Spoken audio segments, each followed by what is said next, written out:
Every single person in this building, we owe something to Charlie. He made you believe more in yourself. I don't know how the guy had the bandwidth. Like the sheer volume of people whose lives he touched that we're just now discovering is out of control. The president's massive gains with young Americans across the country was in no small part because of the efforts of Charlie Kirk and Turning Point USA. The thing that united us was his total commitment to free speech. He just never forgot there was a person behind the views, and that inspired me.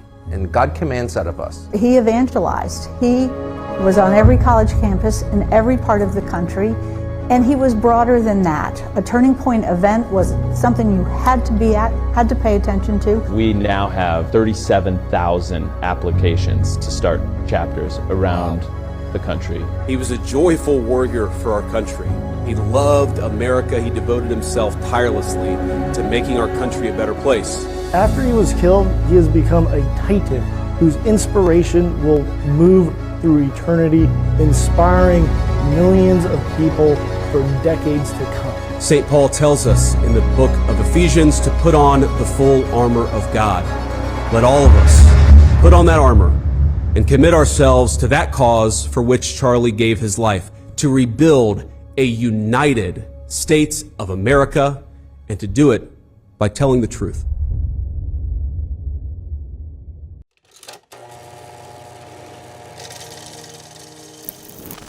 We're active in about 15 campuses, and we're growing very, very quickly. And keep in mind, this is not just a flash in the pan movement. We're going to become an institution to give them the power and the confidence to stand up and let their voice be heard. I started this organization when I was 18 years old. I decided not to go to college. I didn't get in my dream school, which was the United States Military Academy at West Point. I have this idea to galvanize and motivate the future youth of this country around a core set of ideas, not just political parties or politicians. And the ideas are really: America's the greatest country in the history of the world, the Constitution is the greatest political document ever written, and free enterprise is the most assured way to lift people out of poverty and create prosperity for all. Those are the three big ideas. And I think that's something that can win.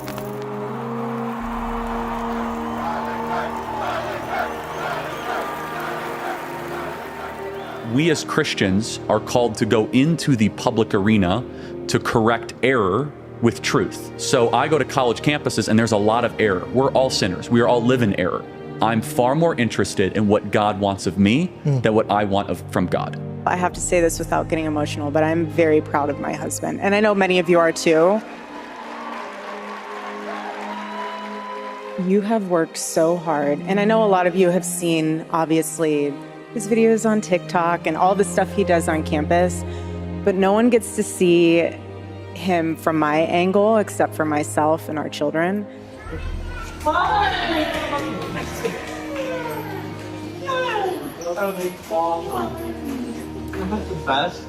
And the sacrifices that he made this year, he's amazing. I'm very blessed. And I would not have been able to do any of it without Erica. And that's the real truth. I'll tell you what. You are here as a grassroots response to the top-down revolution happening in this country. I want our Turning Point USA students to receive a round of applause. These are the freedom fighters of America. The media said that Turning Point could never run a ground game. They weren't experienced. They didn't know Charlie, right? This is the greatest generational realignment since Woodstock. This generation is the most conservative generation that we have seen in well over 50 years, and the numbers show it. What young people especially are screaming at is they say, give me a structure that I can live my life by. And especially with young men, more challenging of them, more saying, you know what, honestly, I'm not gonna talk down to you. Stop being a boy and become a man. You wanna learn what that means? Come to church and I'll tell you what it means to become a man. Because we have the greatest story ever told. What can I do to save the country? You answer that question every single day, because you are doing the work to save this beautiful republic. You are doing something that is bigger than you. If everything completely goes away, how do you want to be remembered? I want to be remembered for courage for my faith. That would be the most important thing. Most important thing is my faith in my life.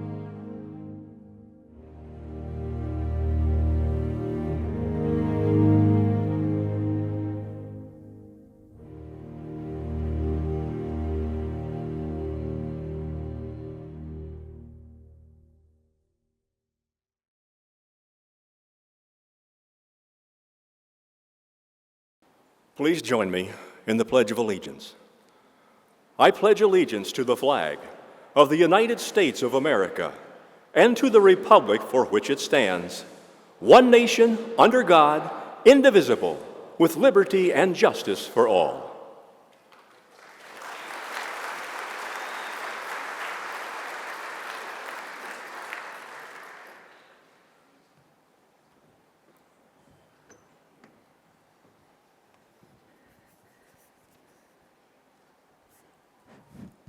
Good morning.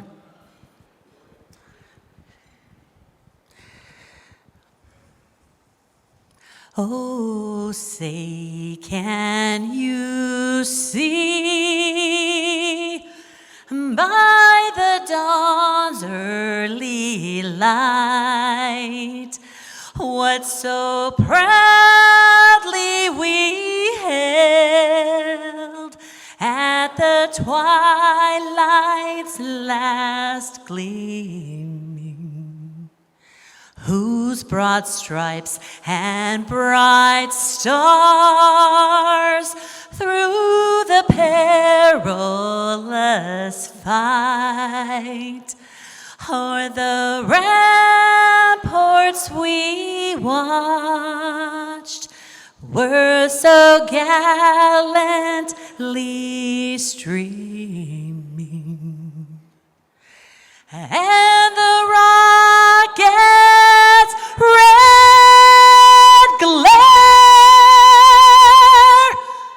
the bombs bursting in air, gave proof through the night that our flag was still there. Oh, say, does that star-spangled banner yet wave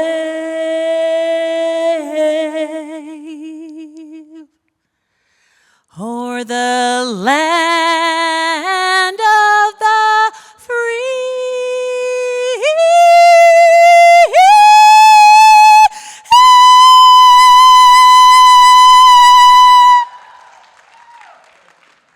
and the home of the brave?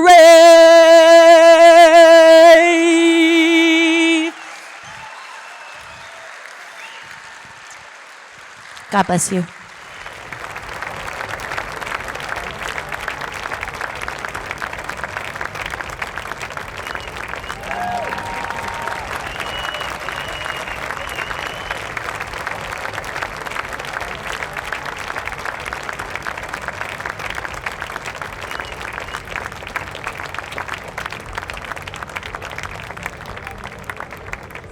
My name is James T. Harris, the ringmaster of the Conservative Circus, 550 KFYI, 790 KNST in Tucson.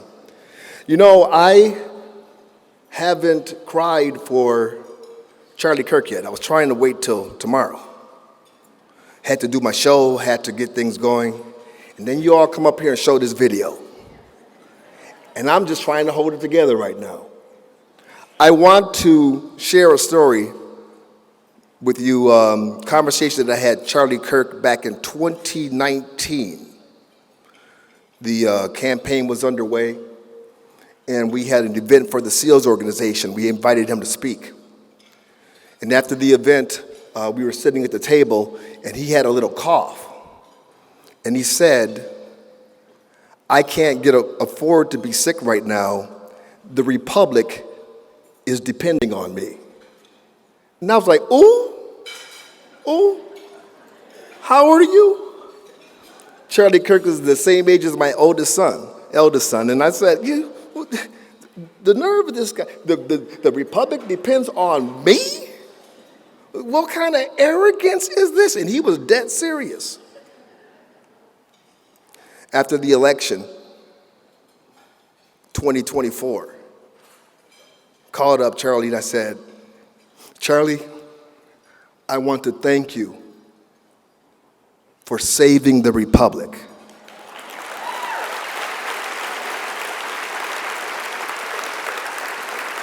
And he said, oh, James, it wasn't. I said, shut up, Charlie.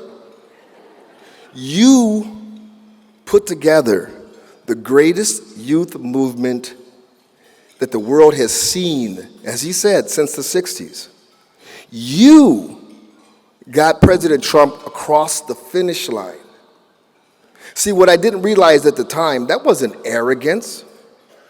That was focus. That wasn't arrogance. That was belief. That was a belief in the mission that he felt that he was called to. And during those 4 dark years when we had the Biden administration in office shredding the Constitution, demoralizing the American people, Charlie Kirk at Turning Point USA stayed laser focused, going into the belly of the beast on college campuses and challenging people who hated him with love and grace. That is the theme of today. Because Charlie is gone, but my goodness, you've seen in the last week how many people have responded.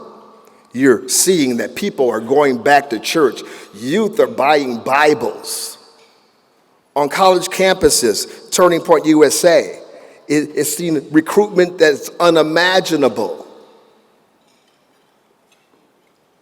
Now it comes down to this. What are we going to do?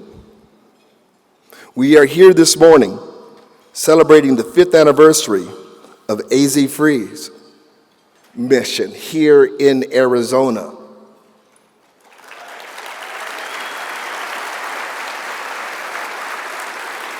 And I've been with this for the last, I think, 3 years, and it is growing and growing and growing, and I suspect that it's going to continue to grow as more like-minded people come together and fight for Arizona, to keep Arizona free, to fight back against the tyranny that we have experienced here. And AZ Free is the organization, and I know they were teaming up with Charlie. I think in the coming months, we're going to find out just how many people that Turning Point USA was teaming up with. It's massive. I can tell you stories when they were first starting out and I was down at their headquarters. It's massive. The vision was massive. Now it's starting to come to fruition. And you all in this room this morning are a part of it. So, let us get into the program. With the mindset that, yes, this is where we can go. Turning Point USA is fantastic. The older folks are a part of it, but you know what? I kind of stepped back. They called me the OG, all of these young influencers. I'm the old gangster, the old goat. So I've stepped back, and you know what? This is their time. This is their lane. But you know what? This is our lane.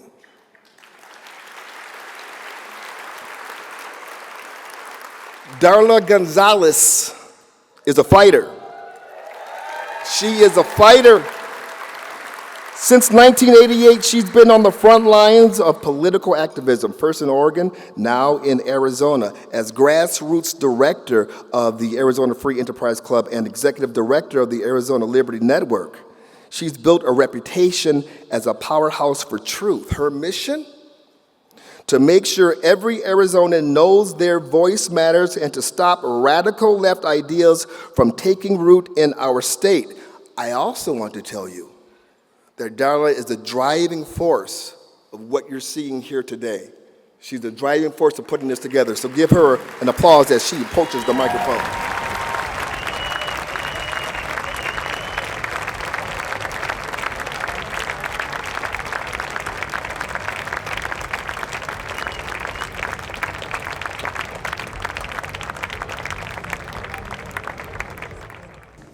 Wow. I wish you could all see you from my point of view, feel in my heart what I feel towards you. But first I have to prove to my mom that I couldn't come see her this morning. So everybody smile. You ready? I'm not kidding. She needs something. But hey, we got one more registered Republican in Casa Grande. All right, so I get the fun part. Where's the clicker? There it is. Okay. I get to say thank you. And that's, if any of you you guys get emails from me? Probably. At the very end of every email is with gratitude. And that is what comes from my heart. We couldn't do what we do at the level that we do it without you. You're my hero. You're our heroes. We work together. So I'm going to keep going before I get all shaky and say something someone's going to laugh at me for later. So, first of all, thank you to our sponsor, Primavera Online Schools. He's here somewhere. Thank you so much. God bless you. During COVID, my daughter was in high school, and she left and she went to Primavera Online School and had an incredible experience. So we appreciate you and all the work that you do. And we know the government's giving you a hard time, so we want to support them and say no to big government and regulations, right? All right. All right, clicker. Green is forward. All right, our regional leaders, will you stand? Regional leaders, stand please. We have regional leaders. These ladies and men are amazing. They're throughout the state. They're an extension of us. They do what we do in their communities. God bless you guys, and thank you so much for your heart and passion for the state and for our club and for working with us. Thank you so much. Our Keep AZ Free members, will you stand? Keep AZ Free members, stand up. I say God bless you too. Thank you so much. And our event operators, special extra blessings for our event volunteers. Would you stand, please? Volunteers, you guys, the heart of the volunteers.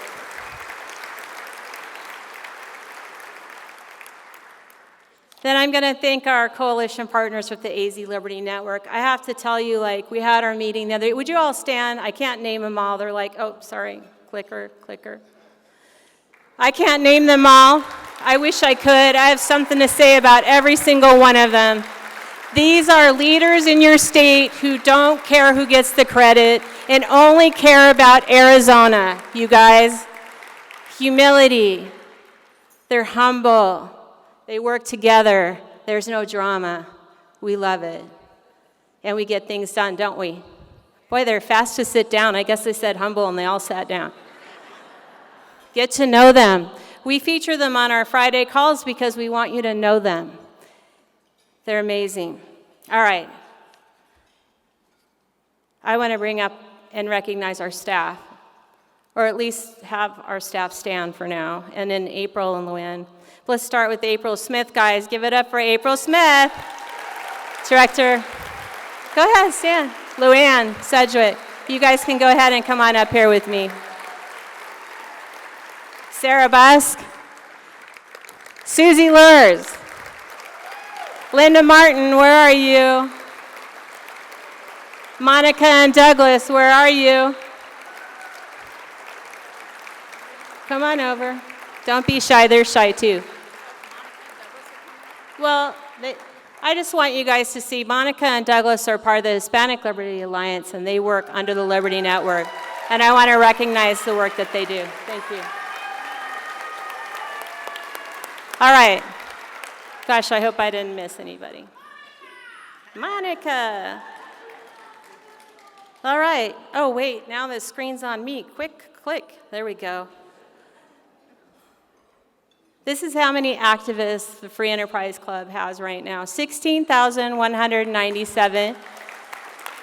I have to tell you a short story. In the beginning, Scott asked for 75 hardworking people to sign into the request. This when he reached out, Amy and Scott, they're like, Darla, can we get 75 people that could log into Request to Speak and help us down at the Capitol. And at first I didn't know them that well, and I was like, are they playing a joke on me? 75 people? We had 75 people like in 30 days. And then Scott's like, well, how about 1,000? I'm like, all right, 1,000, now we're talking. Well, after 5 years, this is our number now, 16,197. So thank all of you for being a part of our club. And they're all registered for Request to Speak, too, every single one of them. And just this year alone, 27,022 actions taken in communicating with their lawmakers or using the Request to Speak system. And that's what we can track. That doesn't count all the stuff we can't track. So thank you, and give yourselves a hand for that, please. All right, April. I'm going to let April announce our top activists. Okay, so the 5 top action takers for 2025, and if would you please come up, we have a gift for you. We have Randall Scott from Sun City, Nikki Coletti from Glendale. We have Dr. Vinnie Paul from Scottsdale, Jeffrey Luft from Santan Valley, and Linda Brady from Prescott. I know Jeff and Linda were unable to be with us today, but if the other 3 would please come up to the stage.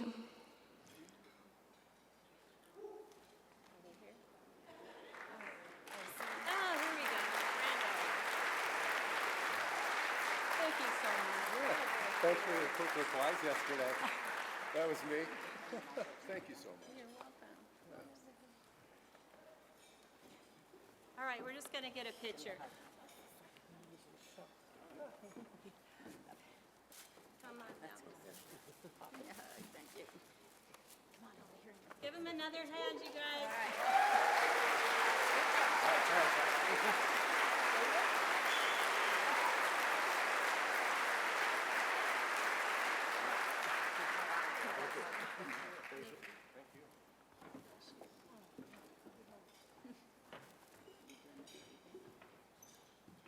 All right, find the clicker. All right, so I want to recognize and bring up our last 4 most valuable players. So Bill Lures, he was my very first one. Vicki Vaughn, Kathleen Lyles, Donnie Bond. I don't think the Kadars are here today, or I'd bring them up. April's going to announce this year's MVP. And the 2025 MVP goes to Charmaine Roth from Rio Verde.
All right, who here is new? Has never been here before and never heard of us? Just raise your hand.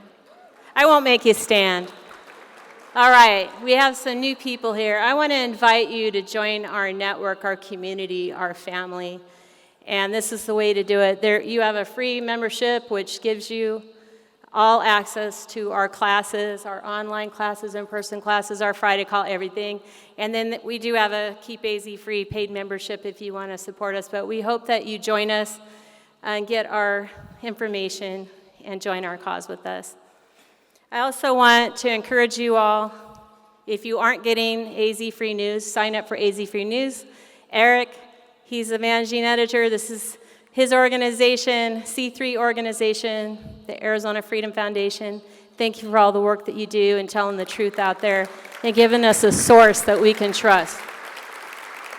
It's the very first thing I read every morning. All right. This is where I get to give you guys a message. And every time I get here, I think, Lord, what do you have me here? What do you want me to tell people? And I know it's not whatever's going on in my head.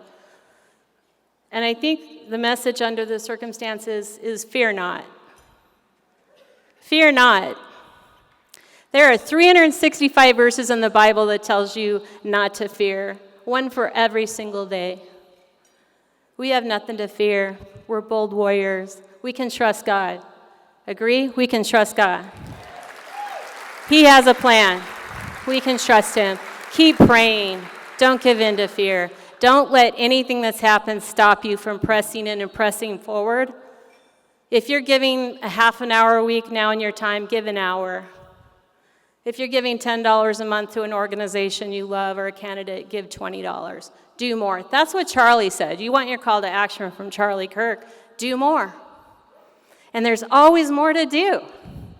And I want to end with this. Next year is our 250th anniversary of our Declaration of Independence. Those 56 signers, ages 27 to, I think, 80, that was a time for them then. This is the time for us now. We are them now. We are them. There were 56 people. There are 700 people in this room right now. We are them. So pray, ask God for direction and discernment. Call me, I'll tell you what I think you need to do. It'll be kind, I promise. And it'll probably be just pray. You guys like to pray? All right. Pray for your elected officials. Pray for each other. Pray for our enemies, that their eyes are open. And God bless you guys. Just remember, trust God. Thank you so much. We love you so much. We hope you know that.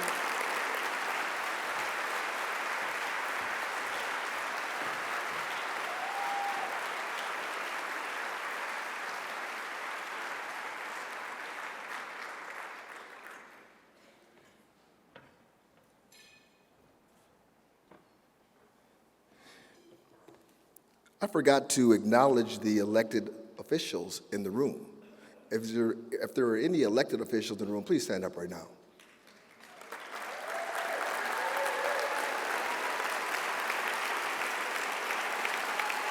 Absolutely. Absolutely.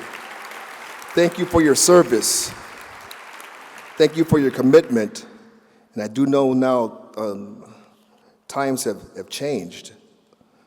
As of last week ago, it's a dangerous profession because you stand for truth, you stand for justice, you stand for family, and we have many people out there who simply do not. And they're making their voices known, they're making their actions known. So yes, once again, give a round of applause to our elected officials.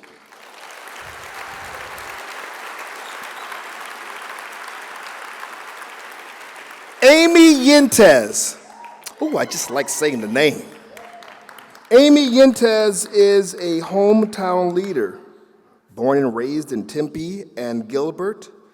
She's an ASU grad who's worked in business, government, and nonprofits, all with one goal: improving people's lives. As vice president of the Free Enterprise Club, she's been shaping a smart policy since 2015, and she's also served on the Gilbert Town Council from 2018 till 2022. She is a wife, she's a mom of 3, and a champion for Arizona values. Please welcome Amy Yentez.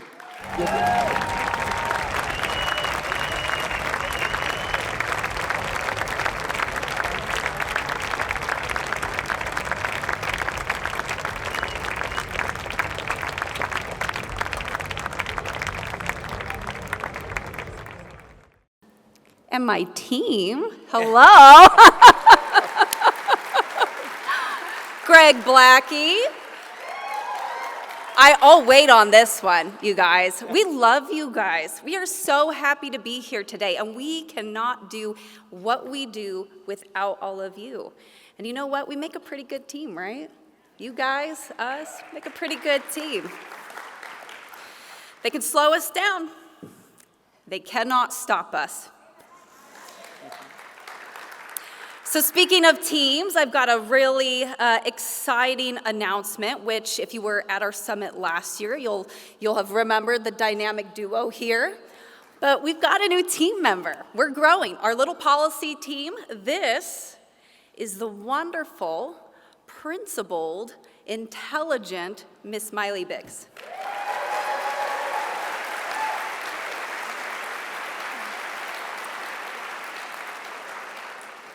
The fight for our freedoms is not relevant only in DC or at the state level. The deep state exists in your backyard too. What do you think when you think of Phoenix or Tucson or Flagstaff? Don't Phoenix my Scottsdale? Don't Tucson my Gilbert? Don't Flagstaff my Prescott?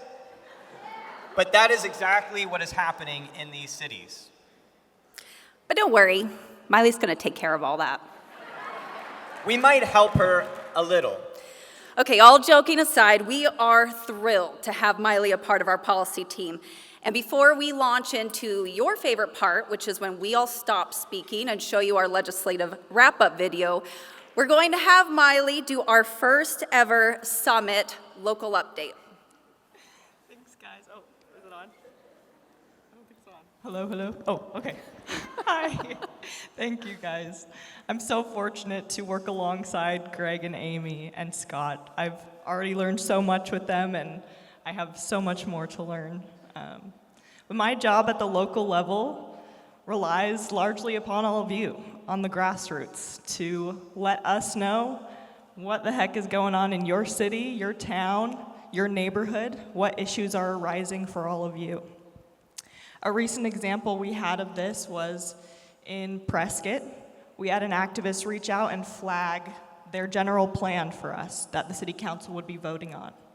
So we went through it, we researched it, and found that this general plan, coming from Prescott, the very red Prescott, was riddled with anti-car vision zero policies and unreliable, costly energy mandates, which if you've been with the club for a while, you know they've been fighting forever.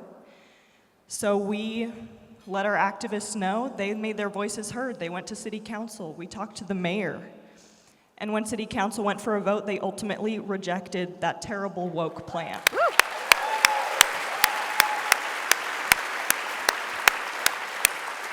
So that was a huge win for Arizona and for Prescott. Even in the small city of Page, Arizona, up on the northern border of Utah and Arizona, the residents there have been fighting a road diet initiative for years that their city council has been trying to push on them. This road diet would take their main road, Lake Powell Boulevard, from 5 lanes to 3 lanes. And if you know anything about Page, it's a tourist city. People come from all over for Lake Powell and for Horseshoe Bend, lugging their boats and their trucks and their gear.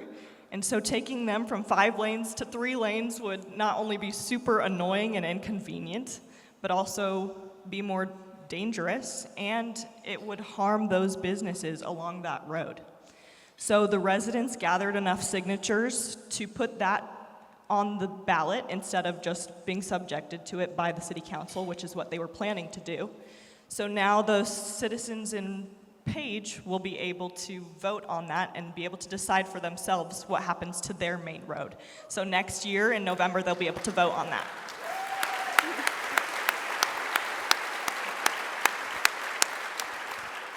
An issue we just recently started looking into that has been popping up not only all over our state, but all over the country and even all over the world, are flock cameras. How many of you have heard of flock cameras? Yeah, a few of you. But Flock is the company, and they create these automatic license plate readers. But they're capturing far more than just your license plate, that's for sure. And they're popping up all over our state. You might not even know it, but you probably have flock in your city. Recently in Sedona, just this past month actually, flock cameras were put up all over their city without knowledge or consent of the city council. They had no clue that these were put up all over their city. But when it came to their attention, the city council's attention, they decided to remove all flock cameras and cancel their contract with flock.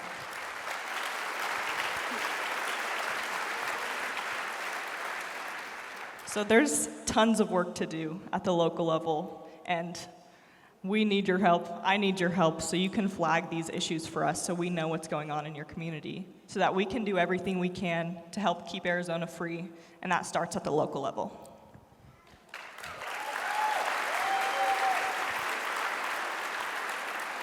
Thank you, Miley. It really is, Amy and we've got our eyes on the legislature, but to then add in 93 cities and towns and these counties and school boards, it's a huge effort, so we're so glad to have Miley with us.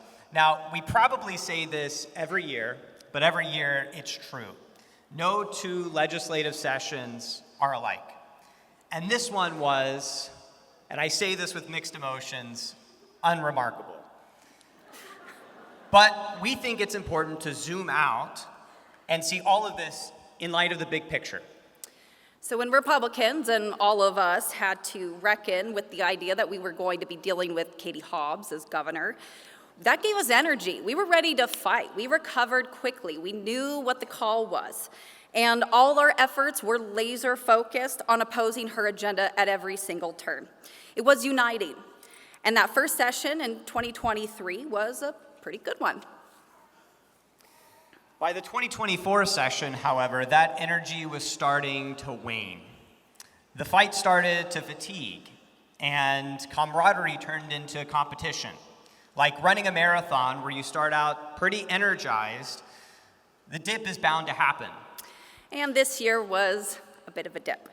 But pressing through without wiping out or dropping out, we can count that as a win. And now we're around the corner. The end might be distant, but it's visible. We can see it.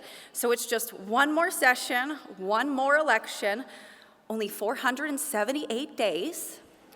Or 11,472 hours. Or 688,320 minutes. But who's counting? That's how much time we have until Katie Hobbs exits the 9th floor of the governor's tower.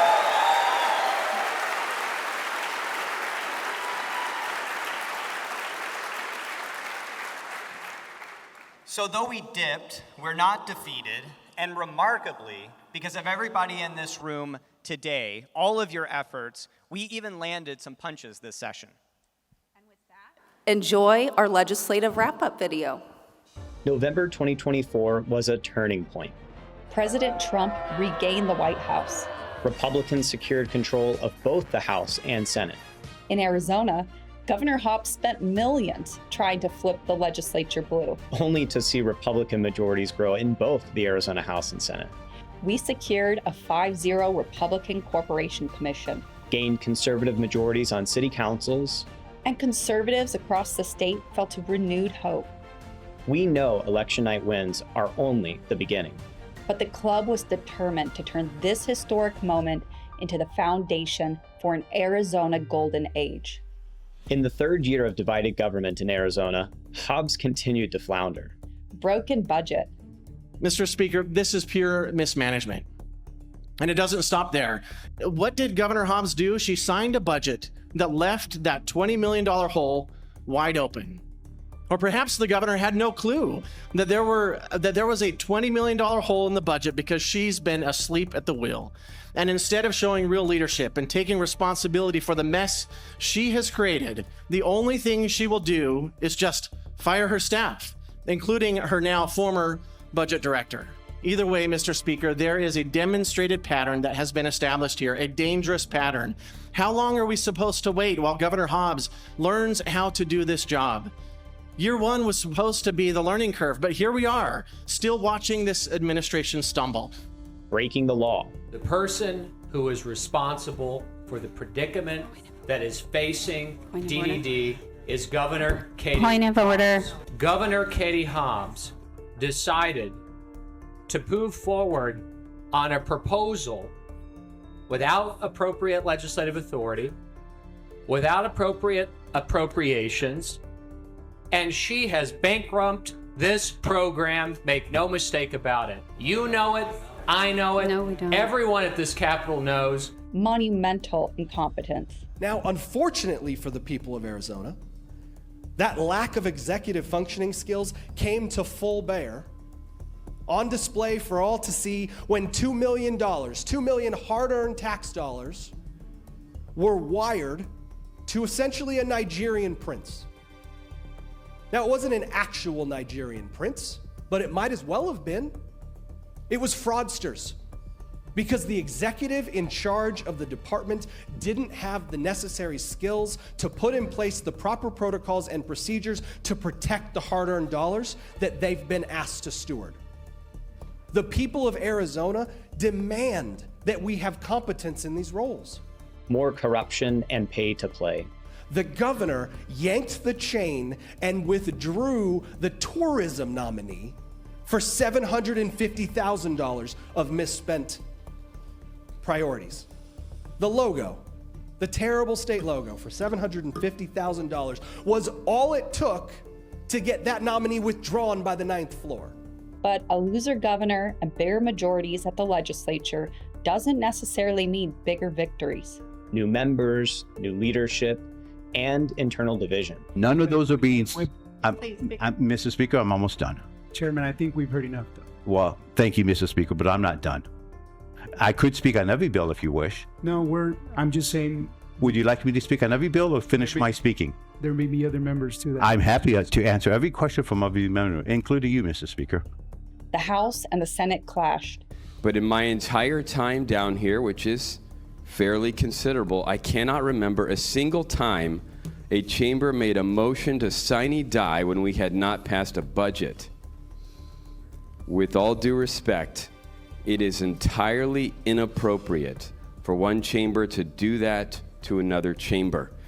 So a unilateral decision by the Senate to try to adjourn the session when the House has not even voted on the budget we just passed moments ago is completely inappropriate. It is antagonistic, and it is, if I were them, quite insulting. And sometimes they lost sight of the real common enemy. The result? A bloated Hobbs budget passed. Hobbs secured 25 new executive appointments. School choice protections and a DEI ban never reached the ballot.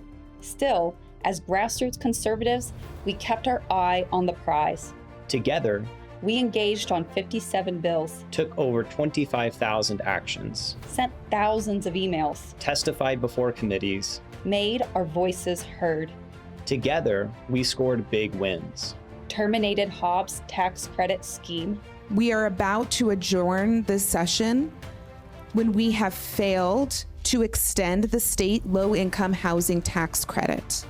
And yet we are allowing this to expire, becoming the first state in the nation to create a state-level low-income housing tax credit and then allow it to expire. Block unconstitutional taxes. HB 2873 somehow finds a way to make special taxing districts even worse. Hate to be the party pooper and pull out the Arizona Constitution, but that seems to be my job around here, so I guess I'll do it. HB 2873 also allows industry actors with a vote of a governmental body to force their competitors into association with them. Make your competitors pay taxes to you. It's a neat trick. And of course, the bill, even as amended, violates the gift clause by granting tax money to private industry participants to help them squeeze out their competitors. And here's the kicker. It's taxation without representation because you don't get to vote for the board of the nonprofit that now has taxing authority. Despite angry opposition from commissioners. And then you take the same energy to the legislature and have no backbone to tell your masters no, who apparently just order legislation like a pizza. You want to talk about undue influence? And I hope they're watching right now because you're opportunistic bullies. Passed a bill to shut the revolving door at the Corporation Commission. Exposed the $42.7 billion green energy plan approved by the Commission with no cost analysis. And finally, we referred the Freedom to Move Act to the 2026 ballot to protect Arizonans from surveillance and driving rations. And in Washington, the tide turned. With a friend in the White House, our calls were heard. Woke transportation projects. Here are a few of the ways the last administration spent your hard-earned money. Millions of dollars to research making climate change the center of transportation decisions.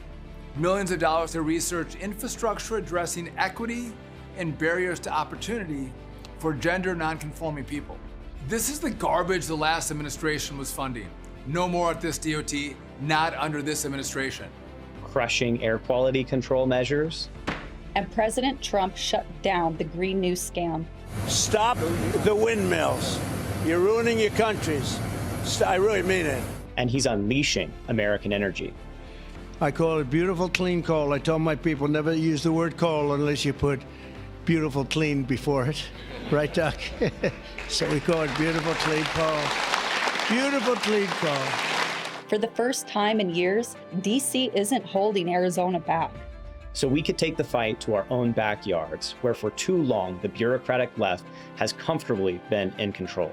In Prescott, we defeated a woke general plan. And in Scottsdale, we repealed a Green New scam plan. Residents who study the plan tell me they're disturbed by its contents when they learn that the prior city council majority voted to empower city government to begin enjoining a reduction in your household trash output by 90% within 15 years, restricting your electrical usage regardless of power source, restricting water usage for single-family homes. When conservatives show up, even at City Hall, we win. But the battle isn't over. Our golden age has only just begun. We are one people, one family, and one glorious nation under God. We will never give in. We will never give up. We will never back down. We will never, ever surrender. We will fight, fight, fight, and we will win, win, win. Big fights are on the horizon. Together, we can unlock Arizona's golden age and keep AZ free.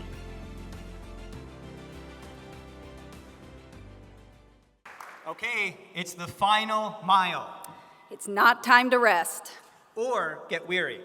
It's time to dig down deep to that last bit of reserve and surge through to the end. We don't expect the 2026 session to be painless. Or easy. But there is opportunity. And if we use it to frame the next electoral fights, there is victory on the other side. Arizona's golden age, that's what awaits us.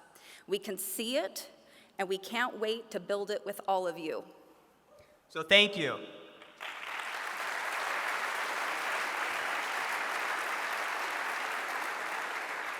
And now, switching gears a little, as you all know, this is our 5th annual Keep AZ Free Summit. How many of you here have attended all 5 summits? Round of applause, thank you. And how many here, this is your first summit that you've attended?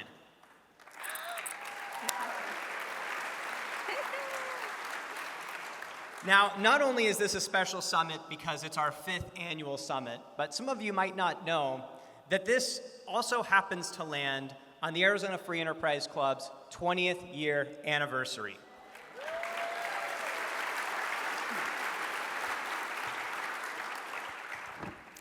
I started working for Scott in 2015. Notice, I didn't say I started working for the club. I said I started working for Scott because since 2013, the club has been Scott.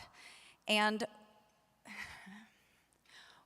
we know how important leaders are to organizations and to movements.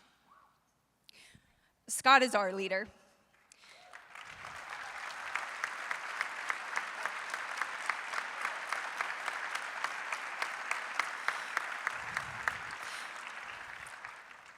He's our leader, and he makes it so easy to follow. So we put together a little tribute for the Arizona Free Enterprise Club, but also for our great president, our general, our leader, our mentor, my friend, Scott.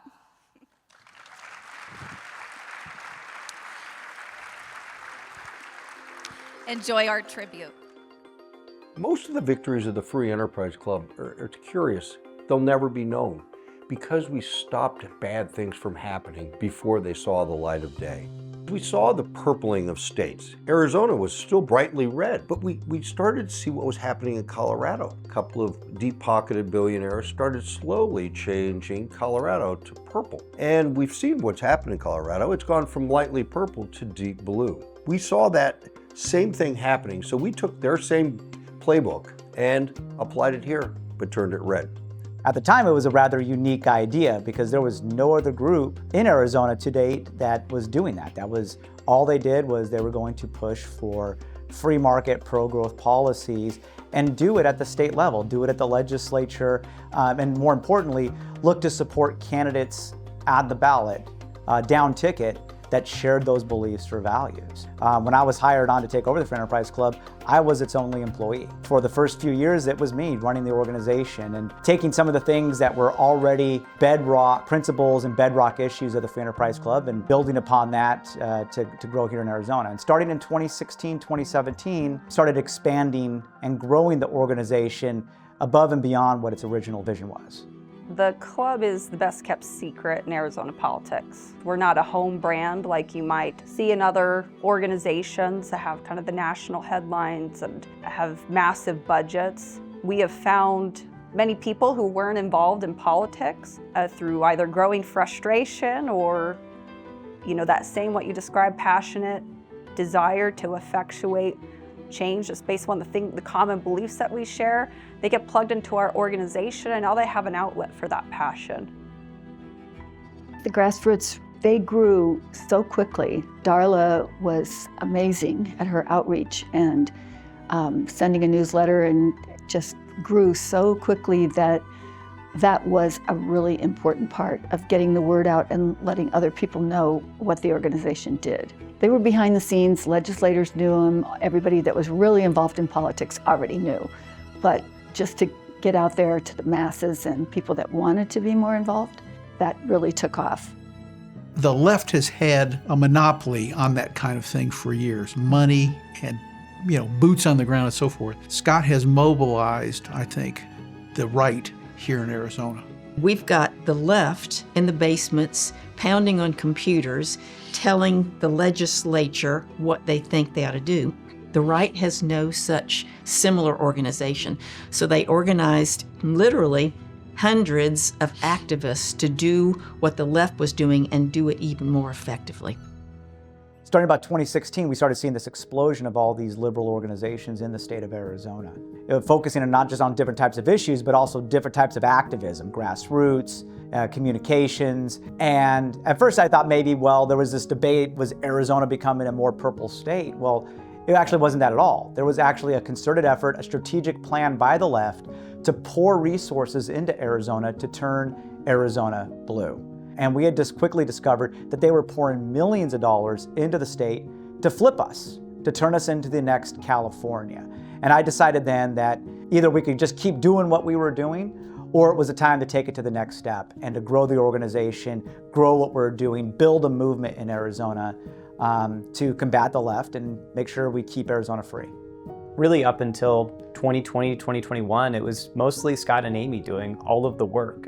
A lot of work that was being done around the state, just two people making a massively outsized impact. And here, under Scott's leadership, we can just take a handful of people and impact so many different issue areas. And now not just at the legislature, but again in city halls, in national issues, and really just do a lot with a little is what we're able to do under Scott's leadership. It's not about the sheer numbers as much as it is about the people that you have and making sure that they're actually leveling up their knowledge about what's taking place in the state, because then they can recognize what's false and what's true on their own. I mean, it'd be wonderful to have 100,000 people, 50,000 people all engaged, but for me, I want to get the 16,000 people engaged, leveled up to where they're, they want to run for office, that they realize that the legislature is so demystified that they realize they could be a city council, they could be a school board, they could be a state legislator, they could take on that role of an elected official. The club to me, is hope for the future, that we're going to be able to turn this state around and do the right thing. And to secure that future for our kids, our grandkids, I'm passionate about freedom and making sure that my kids and my grandkids have the freedoms that I had as a child. My biggest goal with growing out the club is to make sure that we have a permanent conservative movement built in Arizona, built around good organizations that will lead the charge on making sure we keep Arizona free and safe and prosperous. For my children, for our activists, for everybody, I want to make sure we have a great state to live in. I want to get to the point that the left just gives up and goes back to California.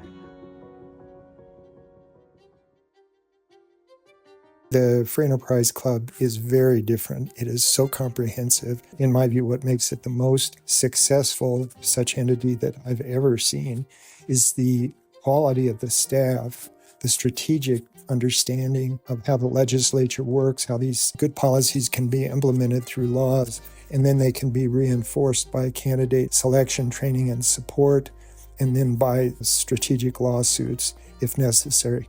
Scott has developed the club to such a point that it has all of these features and even more. So it's a remarkable organization. And in my view, based on experience in probably 5 states, it's the most effective such organization in the country. Politicians spend a fortune to get elected. Think tanks spend a fortune to publish things that a lot of times never make anything. The Free Enterprise Club, dollar for dollar, has more bang than anywhere else. We get things done. I mean, the staff here and Scott and the leadership, I mean, they take a few dollars and they leverage it beyond most any other organization I've encountered in the United States.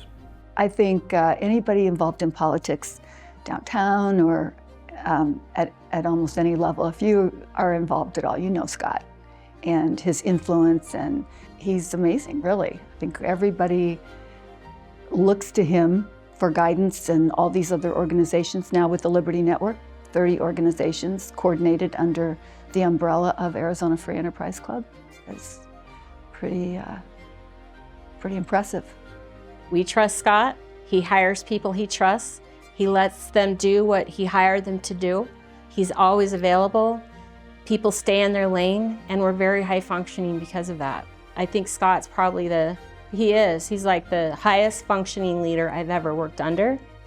I don't even think he realizes that. Every time we're around him, we learn something, because he's a humble guy. He probably doesn't have any idea, but he's the reason why it all works. I want to say thank you, Scott. Without you leading this organization, we wouldn't be anywhere where we're at today. I look forward to another 20 years of your leadership and taking us so much farther. Thank you. You know, I am blessed to have a great team under me and working with me, a great board that shares my vision on what was needed to be done, what had to be done in this state for us to be successful, for us to have a successful, not just an organization, but again, as I like to call it, a movement. I'm excited, I'm blessed I get to run this organization, and hopefully, I'm blessed to run it for many more years.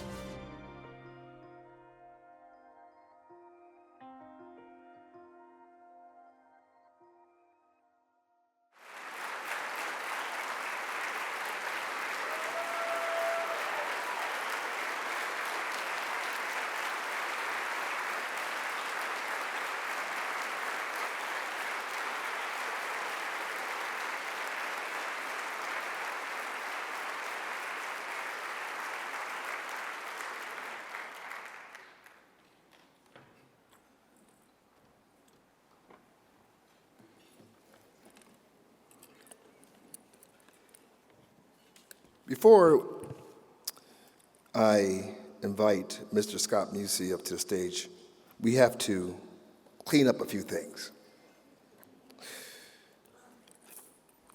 in your badge are some raffle tickets. You don't need to pull them out right now, because I don't want your neighbor to steal it. Just know that they're there, so that when we have the raffle, you'll know you have your ticket. That's number one. Number two, huge mistake on my part. I was supposed to introduce Amy and Greg Blackie at the same time. I know, because you're humble. But I worked all night long on your bio. So I'm going to have you stand up right now as I read your bio. Turn around and face everybody in there. Greg Blackie is a policy powerhouse.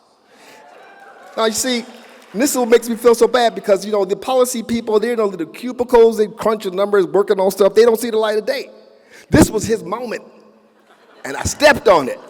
Powerhouse. He's from Tennessee. From Tennessee to Tempe, he came to ASU, graduated summa cum laude in political science, and never looked back. He's worked at the Arizona legislature, tracked campaigns during the 2020 cycle, and helped small businesses grow before joining the Free Enterprise Club. Today, he's deputy director of policy and a brand new dad to a baby girl, and he has a beard just like me and Jesus. Greg Blackie. All right. My bad, brother, my bad. All right, Miley was up here. Miley asked you, how many of you have heard of the flock cameras? Can I see some hands again? Not before she told you what it was. How many of you heard of it?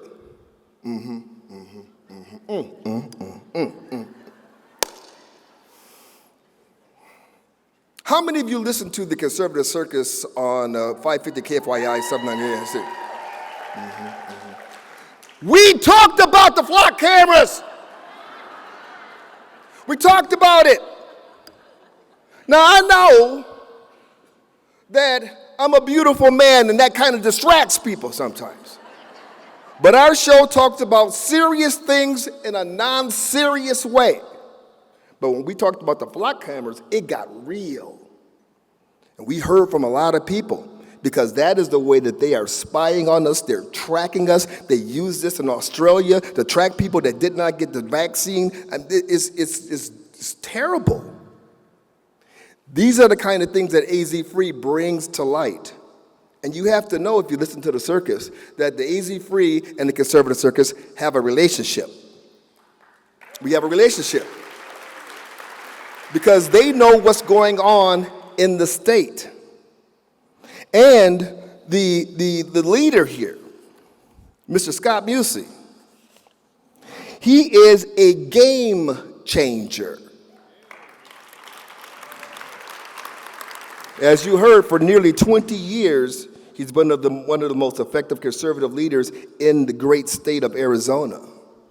And as president of the Free Enterprise Club, he's led the charge on historic tax cuts, expanding school choice, election integrity reforms, and protections for free speech and property rights here in the great state. If it's successful legislation in Arizona, most likely has Scott Busey's fingerprints all over it. The man is a force for good in our state. He's a husband, he's a father of four, and a proud Arizona native. I'm going to say this again. You should be reading the Arizona Free. You should be involved in this organization. And you dang well should be listening to the Conservative Circus on 550 KFYI 790 KNST Tucson. Please welcome to the stage, Scott Busey.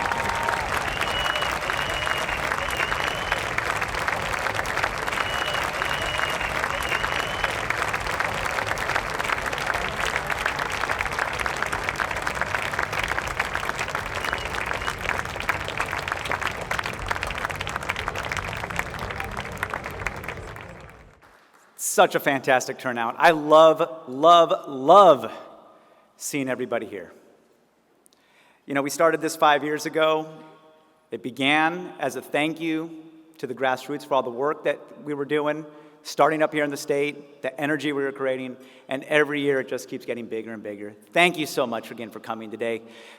James, thank you for emceeing our event today, and for all those plugs for your conservative circus. I love it.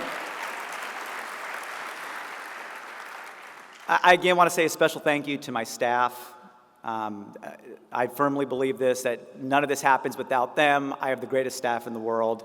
Every day, I just love being able to work with them and collaborate with them. Greg, Amy, policy team, Miley, our Grassroots team. I also want to say a special thank you to the board members of both the Free Enterprise Club and AZ Liberty Network. If you're on the board, please stand up. Please stand up. Eric Brown, Randy Kendrick, both board members, both founders of the club. Thank you for sharing my vision. Thank you for accepting some risk tolerance on some of the things that I do. You can't be successful without having a great team around you, and I can't do it without them. I also do want to thank one board member who isn't with us here today, Dean Reason. Dean was taken tragically from our Free Enterprise Club family last November. Dean was a patriot. He was a friend, and he was actually the guy that hired me for this job. So thank you, Dean. I know you're looking down today. I hope I'm making you proud. And also, thank you for the kind words in the tribute video. I was told we're going to be putting together a tribute video, and then there was a lot of tribute of me, and I don't really like that a whole lot, as everybody knows. I'm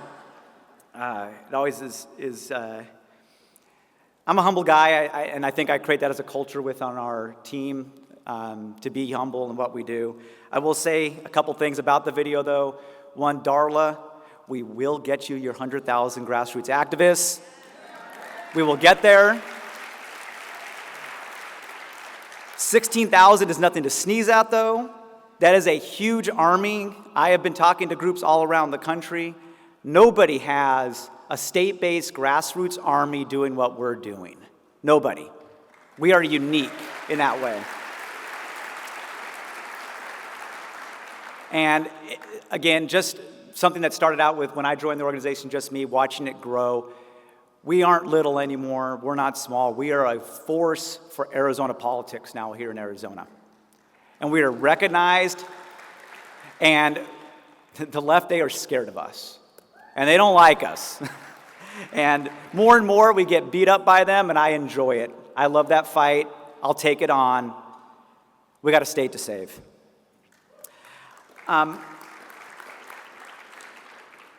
We started this summer, actually. As an organization, we had not been tracking what we had been doing as far as legislation each year and going, let's do a count-up. Like, how many bills did we get passed? We'll do it each session, but we had not been doing a cumulative report. And so this summer, we actually sat down and went through and said, how many bills actually have we passed the last dozen years or so, whether passed or referred to the ballot, through the Free Enterprise Club? We tallied it up. Over 75 different pieces of legislation we worked to get passed and signed into law or put on the ballot here in Arizona. 75.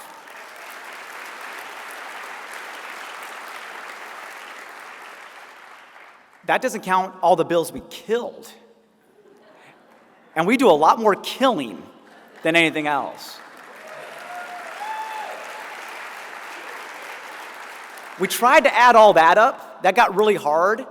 We ended up, after we got past 200, we said, okay, we killed a lot of bills. Over 200 bills killed, over 75 passed.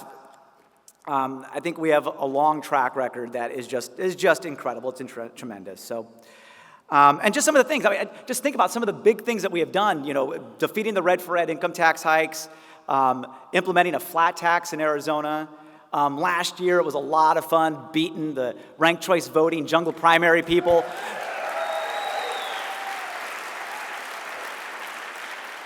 Show of hands here, everybody who loved beating Proposition 140. Thank you. Thank you for all your help. They spent over $15 million trying to pass that California-style election initiative, and we beat them. We beat them by 20 points at the ballot.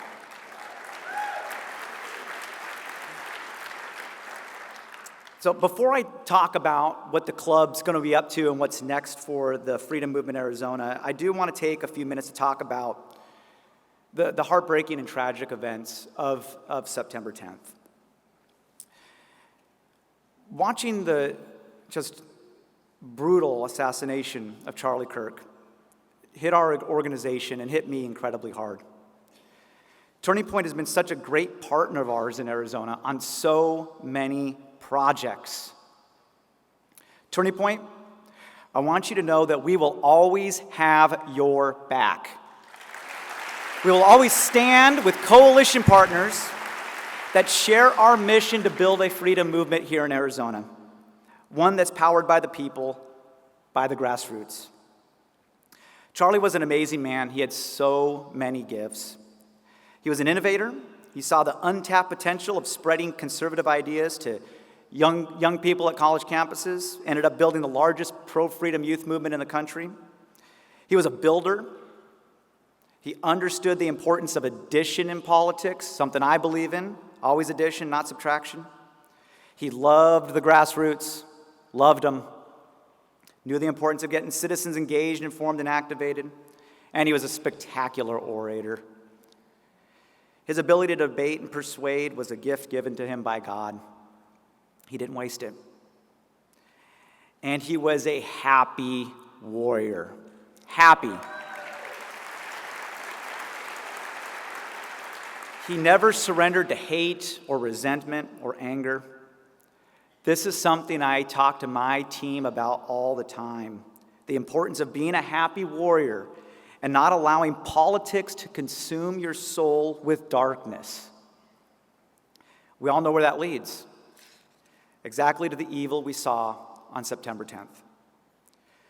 Charlie believed that the only way for the freedom movement to succeed, the only way we save America, was to peacefully engage our opposition.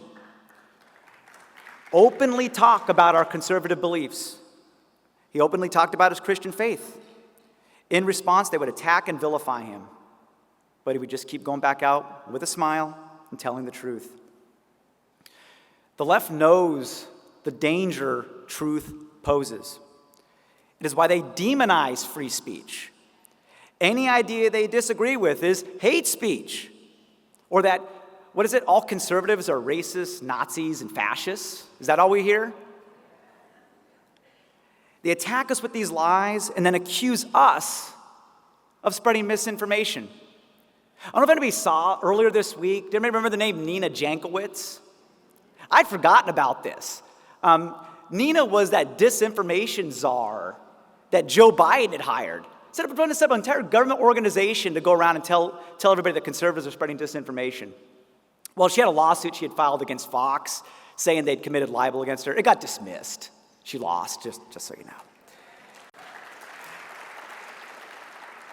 They will say anything to avoid an actual debate, all while pushing for laws to impose censorship, doxing, or criminalizing speech they oppose. And if someone on their side becomes radicalized enough by their ideology and their doomsday rhetoric, they resort to violence. September 10th will be a day we never forget. But for as dark as a day that was, it has been amazing watching not just conservatives, but the American people rally together in support of Charlie and his family. He has become a mainstream symbol for freedom, for love of country, and for spiritual revival.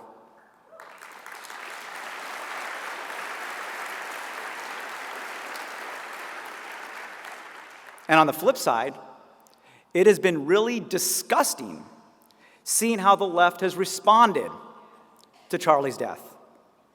I would argue that the reaction to Charlie's assassination has even been worse for their cause than the assassination itself.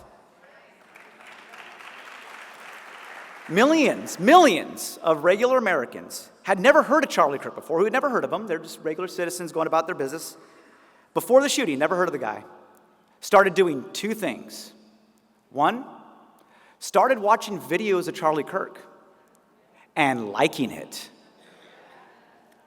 I've talked to so many people that have said, I never really watched the guy, I never did. Started watching his videos.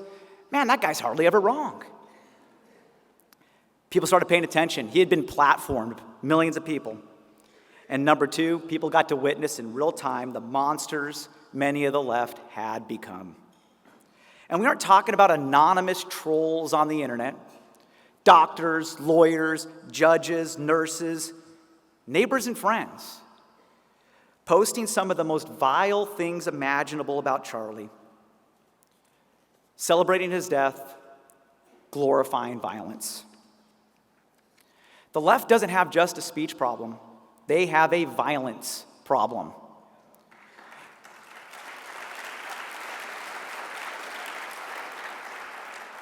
The Ferguson riots 10 years ago, the George Floyd riots, 3 months of the summer of fiery love that they told us about, mostly peaceful destruction of our communities, the attempted Trump assassination, the second attempted Trump assassination, the radical Hamas leftist protesters that laid siege to our college campuses.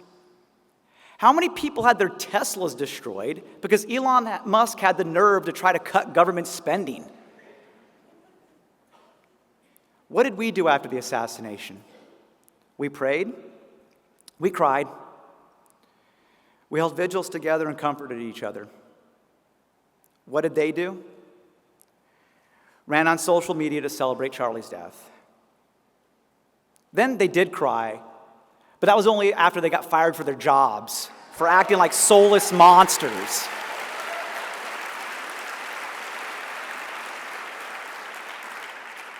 Sadly, the polling on political violence backs this up. Shortly after Charlie was murdered, YouGov, a pollster, asked the question, do you consider it to be acceptable or unacceptable for a person to be happy about the death of a public figure they oppose?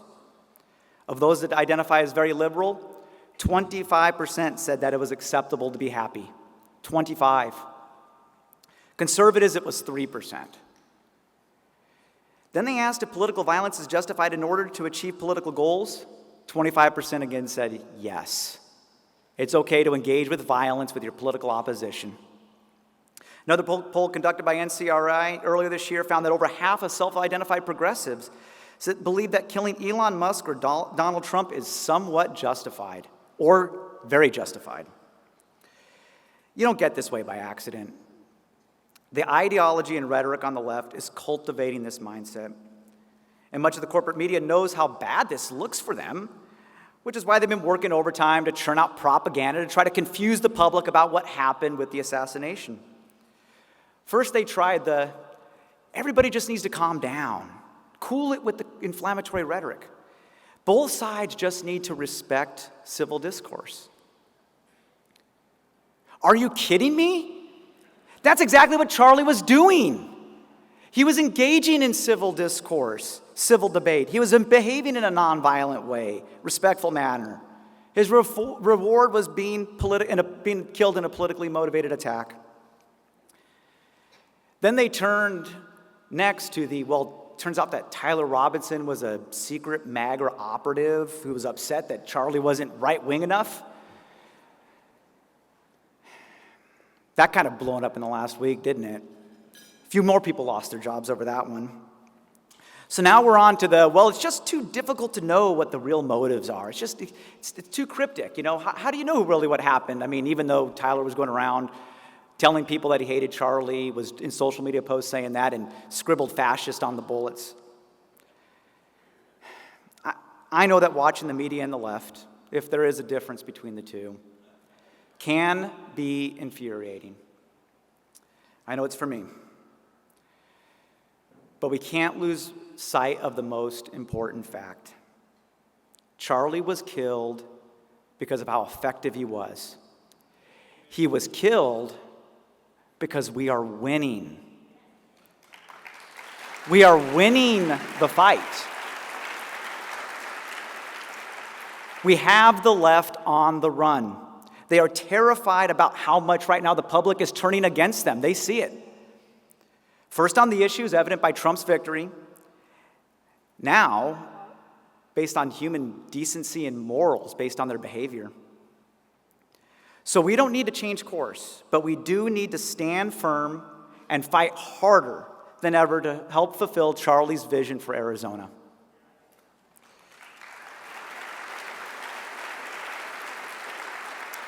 And that is what we will be doing at the Free Enterprise Club and focusing on over the next year. 2026 is a huge year for our state, and we need to make sure we're ready. And that starts with making sure that we protect our right to freedom of speech without fear of harassment, violence, or intimidation. Now, the club has been involved in several different free speech. Free speech has been something that we have fought for to protect for years and years. It's been the top priority of mine since day one I took over the organization. The day after the shooting, I was actually down at the Supreme Court hearing oral arguments over a lawsuit that we have brought in conjunction with the Center for Arizona Policy and the Goldwater Institute, challenging Proposition 211. Now, if you haven't heard of Prop 211, that's a law that requires that conservative organizations will be forced to hand over all of our donors to the government anytime we try to engage in any cause or issue that we believe in. It's so broadly and poorly written that they say, oh, we want to make sure that people are disclosing related to candidates. Well, they wrote the thing that you say a candidate's name or put a candidate's name in any sort of publication or campaign literature, that we have to disclose all of our donors. So if we want to do a candidate scorecard, let people know how they perform, let regular people know, let our activists know, let legislative districts know around the state how people are actually doing in their jobs. During an election season, we then have to disclose all of our donors. There's only one reason the left wants our donors. They want to be able to go after them. They want to go and harass them. Do you know who had a 211 complaint filed against them last month? Turning Point. Turning Point had a complaint filed against them. Now, why do you think the left wants to know who their donors are? We know what they think of their leader. We know what they'll do if they get that information. We have to make sure we protect our right to be able to freely exchange our ideas. We are optimistic we're going to win this lawsuit, have that law struck down, and continue fighting in court. The other area that's important when it comes to free speech deals with our good old friend Adrian Fontes. Anybody who's been following some of our work knows that we've been pretty active in battling him over the election procedures manual. It's the rule book used for election officials on how to conduct elections. Well, Adrian decided it was a good idea to stick a bunch of language in there that basically gives license to election officials and government officials to say, well, if you're trying to go outside the polling locations and peacefully hand out information, that if they believe that you're being if you're handing out offensive language or handing out offensive information, that you can be fined or arrested or charged. Now, who gets to decide if something's offensive? Adrian Fontes. Every morning, James T. goes on the radio and does something that Adrian finds offensive. So we sued over that. Good news is we got an injunction put against that provisions in the election procedures manual. We have won in lower court. Adrian's right now attempting to appeal it, but we are currently winning on this and going to continue to take that forward. Additionally, the new EPM, the draft EPM, has been submitted, and we have submitted comments on that. Thank you, everybody, all of our activists that assisted us in filing comments on them to make sure that our ability to engage in the political process peacefully is protected. Thank you, Marissa Hamilton over at EZAZ. Also, you were great help on that as well, too.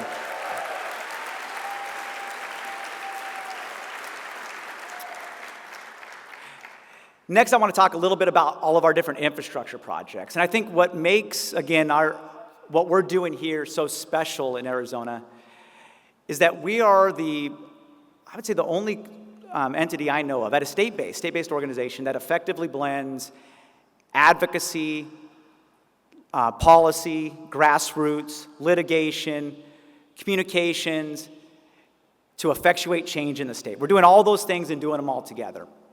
Well, one of the big communications that we have been pushing out since last year we launched is Don't CA My AZ. Don't California, My Arizona.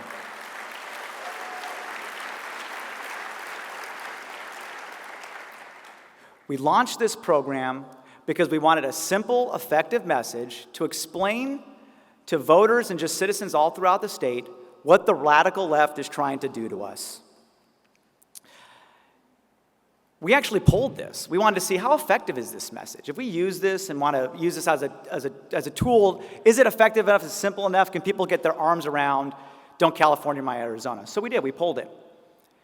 Turns out that voters under the age of 60, when they understand that an elected official is trying to implement policies that are done in California, here in Arizona, support by that politician drops by 15 points. 15 points. Incredibly effective message. And so what we're going to be doing, since it works so well in 24, is we are going to be ramping up the campaign on this again. We just launched our website for this, our social media page. We are going to be spending the next year making sure to hang every bad policy, every nightmare of California around every liberal politician here in the state. And make sure that every conservative lawmaker and every conservative activist knows how to call out those liberal politicians when they're doing it, when they're bringing in the crazy from California into Arizona. So you're going to see us on social media. You're going to see us online. You're probably going to see us put up more billboards again. Last year we put up billboards. We had one donor. I don't know if he wants me to mention his name today. But one generous donor who donated to us to be able to put up billboards. We put one up on the Arizona-California border. At the I-10.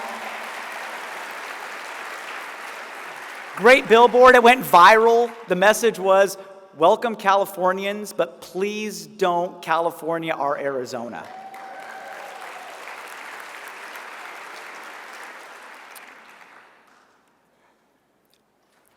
Another big initiative that we launched about a little over a year ago was a full-blown education and training program at the AZ Liberty Network. We wanted to make sure to give the tools necessary for all of our activists, all of our supporters to level up their game. In addition, anybody thinking about looking to run for office. And so here's what you see, and I want everybody to make sure, if they don't have their phones out or they can, QR codes for some upcoming training classes that we have on a couple different things that we're working on. One is a biblical citizenship training that we're doing through the Faith Alliance at the Liberty Network. That's a program we're actually doing in conjunction with some of our Faith Alliance coalition partners.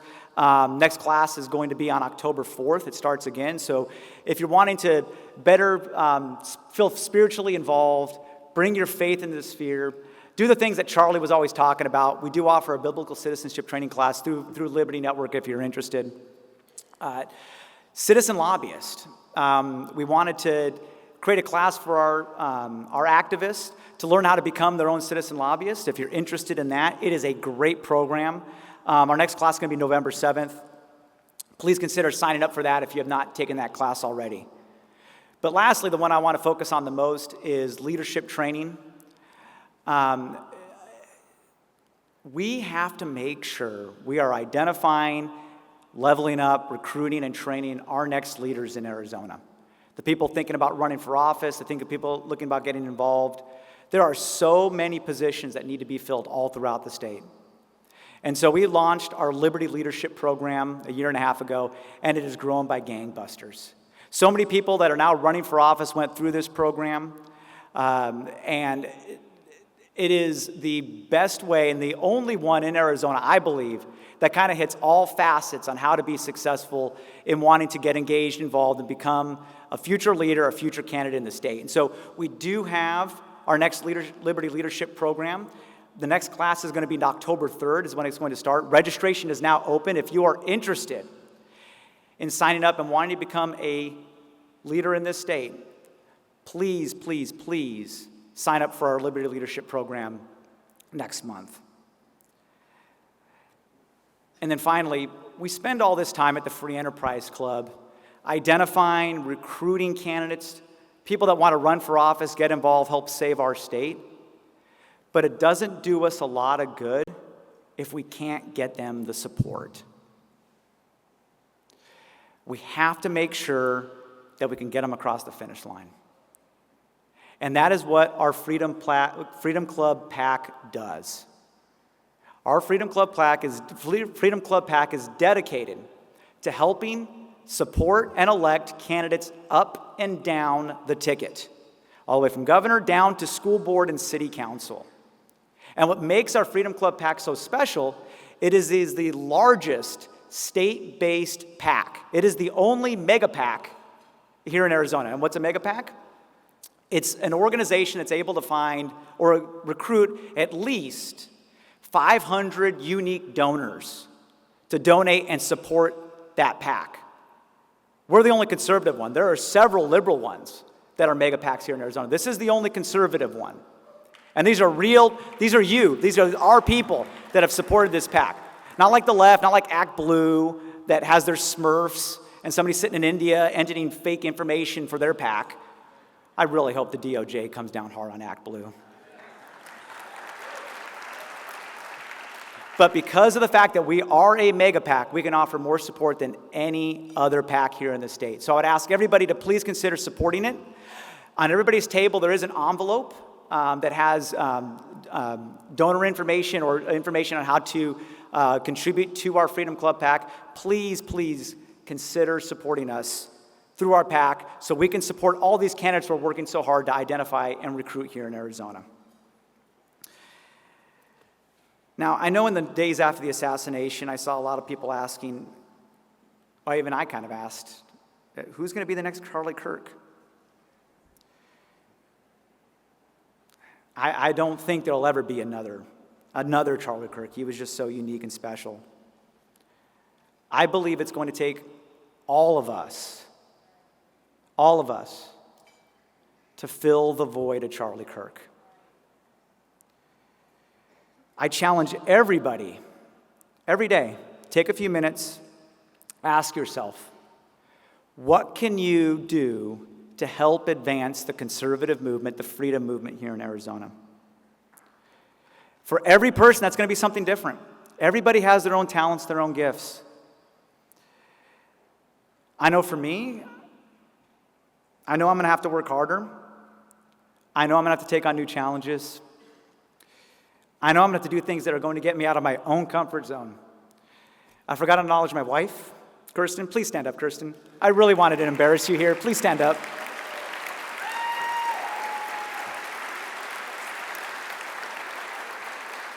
Kirsten's my rock. She gives me strength every day. And she helps to get me out of my comfort zone.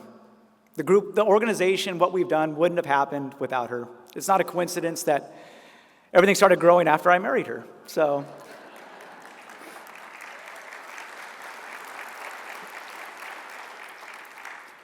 we are all going to have to pick up the slack.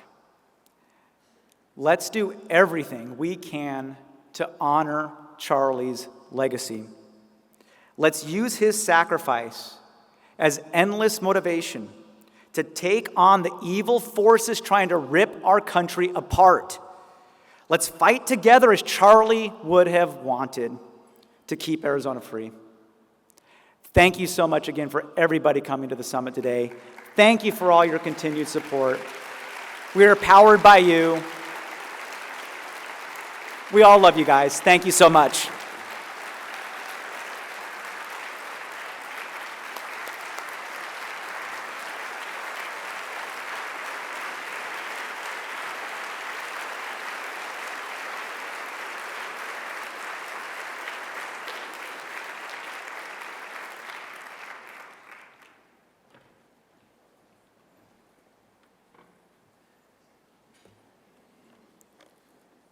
Our keynote for this morning is a comedy legend. Host of the Adam Carolla Show, the Guinness World Record holder for the most downloaded podcast, and one of the sharpest voices in American media. He's been a powerful voice on the craziness of Democrat policies in California as well. As a matter of fact, he was speaking last night to a group talking about what was happening since the fires in California, which is basically nothing. And he was talking about how, why should we wait for things to crash before we start to change things? And someone asked him, hey, Adam, what about moving to Arizona? And Adam said, amongst other things, no. I've got a personal connection with Adam Carolla. I once joined Adam for his totally topical TiVo trivia segment on his comedy tour. And to this day, I'm still the only guest to ever have a perfect score. Is that still standing? To this day, perfect score. Oh, they were impressed. It is my pleasure to have Adam come to the stage and talk to us, keep us laughing while tackling the serious topic of keeping Arizona, or I should say California, out of Arizona. Adam Carolla.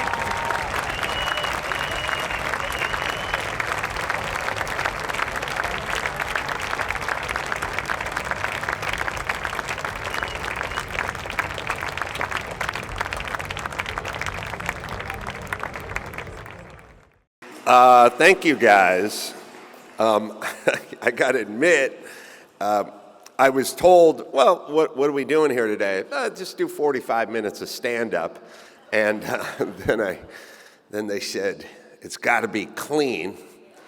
So now we're at about 7 minutes of stand-up.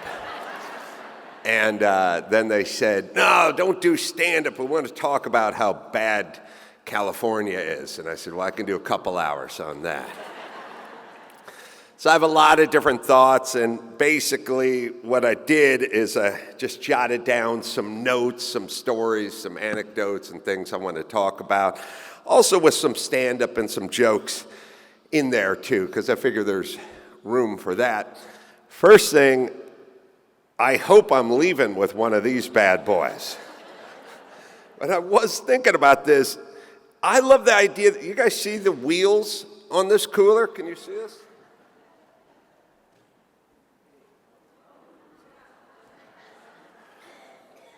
How come I spent my entire youth lugging everything? Our cooler was made of styrofoam and had duct tape on it, and I had it on my back like a Sherpa, dragging it down to the ocean.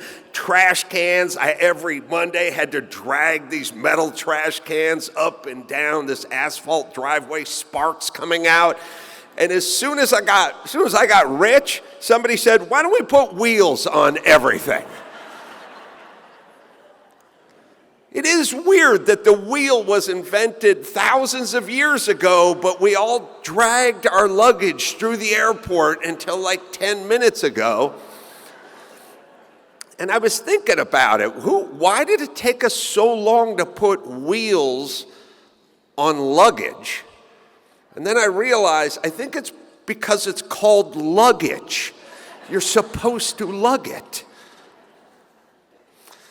Anyway, I asked Kimmel if he wanted to come out this weekend.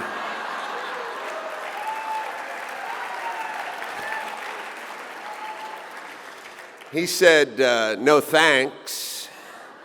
I said, why? You don't have work Monday?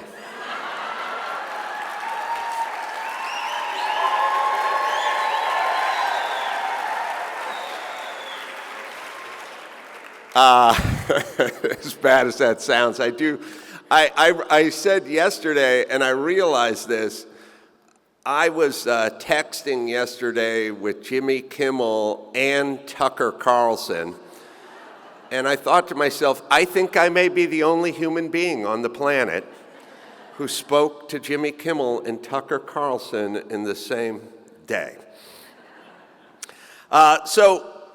When I talk about California and its decline, I have born and bred there, lived there my entire life, and seen it sort of turning in on itself. And it's been going on for a while. And I guess, I don't know if it was Ernest Hemingway or somebody said it's bankruptcy. When you go into bankruptcy, it's slow at first and then it goes fast. And we're in the then it goes fast phase of California sort of coming undone. And I can illustrate a couple of stories that speak to that. Years ago, I wrote a book, and in the book, I chronicled this anecdote, which is true. I used to drive from my place in the Hollywood Hills to my studio in Glendale, California. I think your Glendale's better than ours. And I used to go along Forest Lawn Drive. Forest Lawn was a long stretch of highway that ran along the cemetery, Forest Lawn. And I used to see every day a motorcycle cop backed up the Forest Lawn driveway, hiding behind a tree with a radar gun, trying to give soccer moms and taxpayers a speeding ticket. On the other side of the street were illegals selling flowers for folks that wanted to spend time with Nana up at Forest Lawn.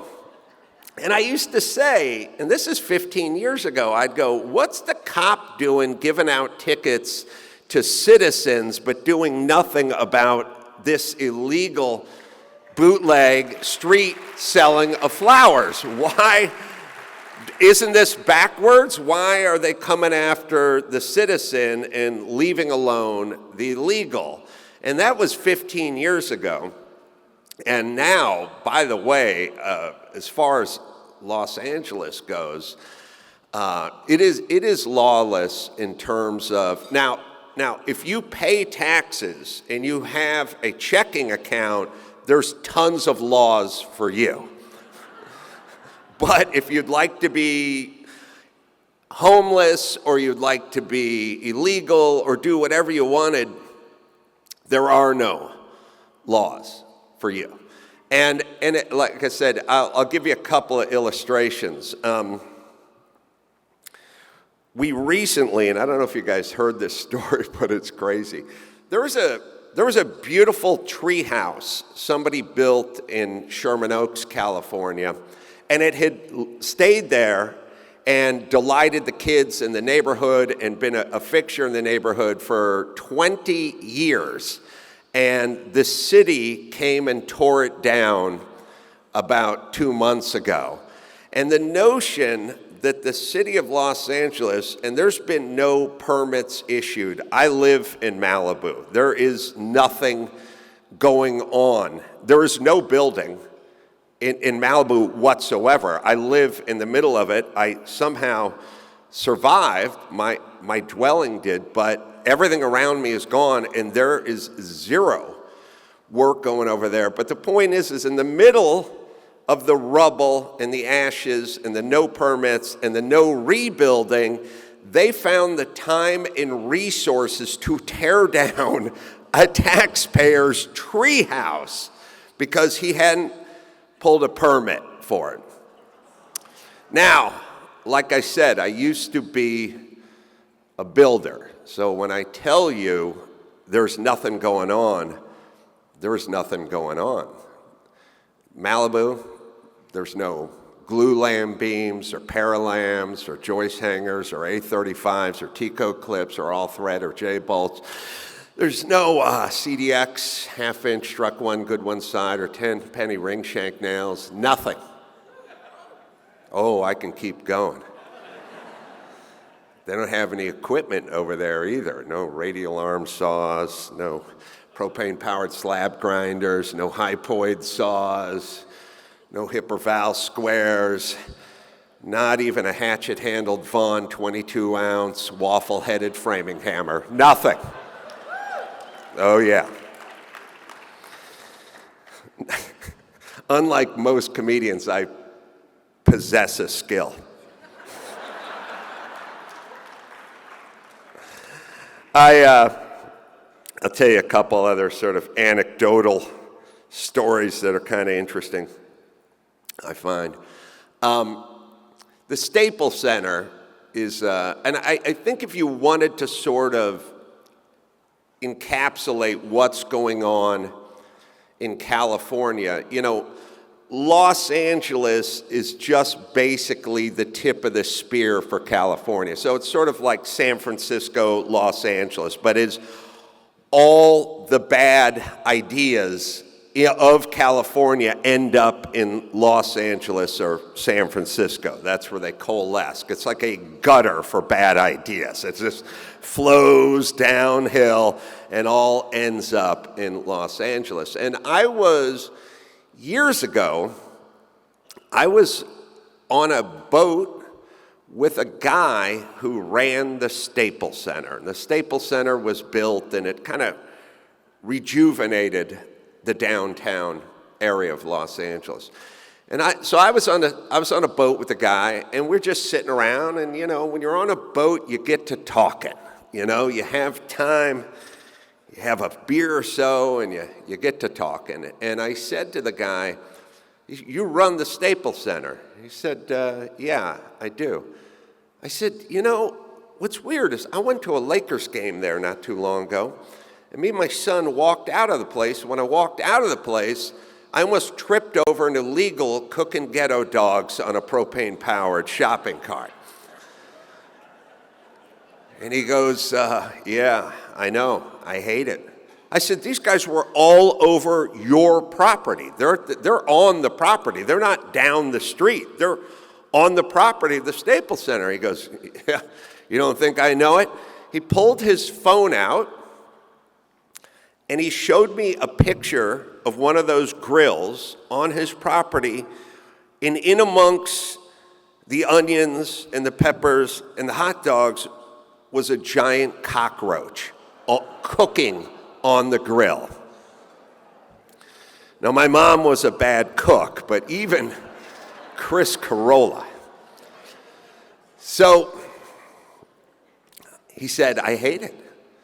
So I said to him, "Well, I don't get it. You're probably the biggest taxpayer in all of Los Angeles.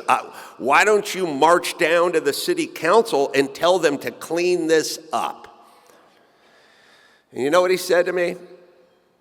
He said, "I don't want to get into trouble." The guy who runs the Staples Center did not want to be punished by the city council for asking them to do their job. That is a sad state of affairs. And as I was sitting around this morning and listening to all the great speakers, I have this thought, and I don't know if you guys ever have this thought, but I do have this thought. We talk about how necessary this is, but the reality is this shouldn't even exist. We should just have good policy. Why do we have to battle bad policy? We shouldn't be here right now. I mean, if you think about it, it's sad that people like us need to have organizations like this. You take something common sense, for instance, the border. I don't know if you guys have a border. We have one in California. All right, let's really just philosophically try to break this down. We got a president, President Trump. He says, "I want to close the border." So what's he want to do? "Well, I'd like to build a wall." Okay, so he brings a bunch of materials to build a wall. Then the Biden administration shows up and they go, "We don't want a wall." So what do? They collect all the material and they try to sell it for scrap. Then our president comes back and goes, "Now we're back in power, we would like to build a wall. Where is the material you sold for scrap? Let's go get that and drag it back to the border." What are we even doing?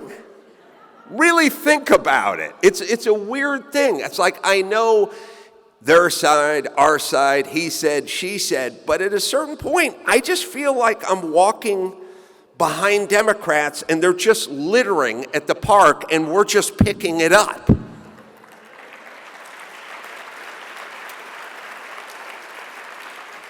And they're angry at us for picking it up. It's funny. Oh, it's interesting. I was in half in Arizona. I was at the Hoover Dam. I guess I made it over to the Arizona side. I was there. It's a totally true story. It was about 6-7 weeks ago. I was at the Hoover Dam, and I imagine you guys have been to the Hoover Dam. And I was looking down as a former builder. A lot of number 5 rebar in that Hoover Dam, I noticed. And I was looking at it and I was marveling. I was just like, man, it is incredible what man is capable of. And then I looked up and I saw a sign that said built, 31 to 35 or 36 or whatever it was. And then I realized they built the Hoover Dam in 5 years. And so I took a picture of the sign and I just tweeted it out. I was like, they built the Hoover Dam. This is what we can do, by the way. This is in the 30s. This is what we're capable of. And I tweeted out, and somebody tweeted me back, could you imagine how long it would take to build the Golden Gate Bridge in Gavin Newsom's California? Could you imagine building the Golden Gate Bridge and how long that would take in Gavin Newsom's California? And I tweeted back, people would die of natural causes waiting to commit suicide.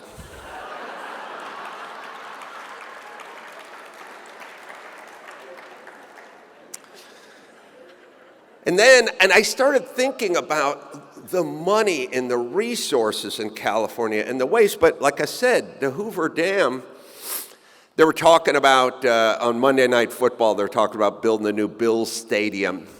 The Bills Stadium's going to be about $2 billion. And I've had a little time, and I looked up SoFi Stadium, the Rams Charger Stadium. Beautiful, amazing.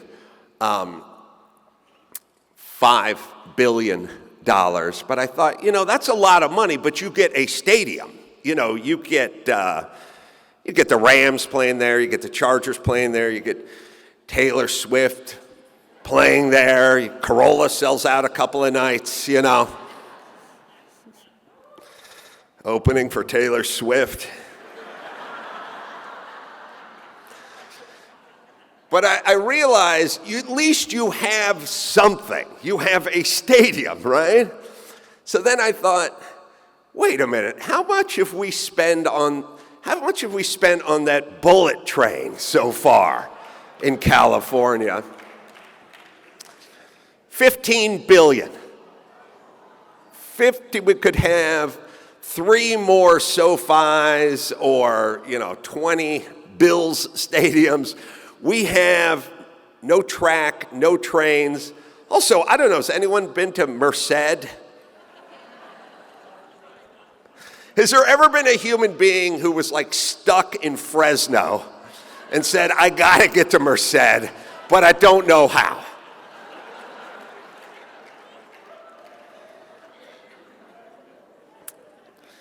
All right, let's see. So I wrote some stuff down. Wrote a couple jokes down, too. I don't know if you guys have heard, but ICE is getting a little out of control over there where I'm from, California, Los Angeles. And it's getting a little dangerous because people are tipping people off, and they're saying when ICE is coming, and now ICE is fighting with people, and they're throwing rocks at the van and everything. By the way, I love when Democratic politicians are like, these guys roll up in unmarked vans. Well, if you write ICE in rainbow tape on the side of the van, then you're going to give the bad guys a heads up, So they pull up and there's fighting going on. And I figured out a way to get all the bad hombres to come to us. We would not have to go to them. We don't have to go into the barrio. We don't have to kick open doors. We don't have to put ICE agents in danger. We could get them to show up to us in Los Angeles. We just put a big sign in front of the LA Coliseum that says, free cockfights for Raiders fans only.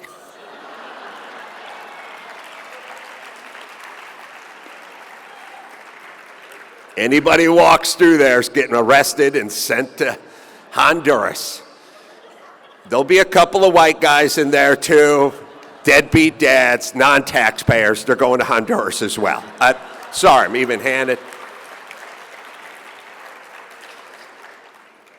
And by the way, anybody who's protesting in New York, the free Mangione crowd, they're getting rounded up and sent to Honduras as well.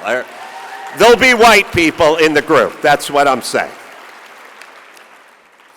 So I was thinking about ICE, and you guys got to deal with that. LA's, the stupid signs. They want to abolish ICE, And I was thinking to myself that the squad hates ICE, AOC hates ICE, they all hate ICE. And it's just the Immigration Customs Enforcement, right? It's just an acronym. So what are they so angry about? Men and women, sovereign nation, doing a job.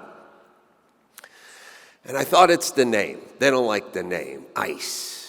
Sounds so cold, so jagged, so impersonal, I mean, in Top Gun, the biggest douchebag in the air was Iceman, right?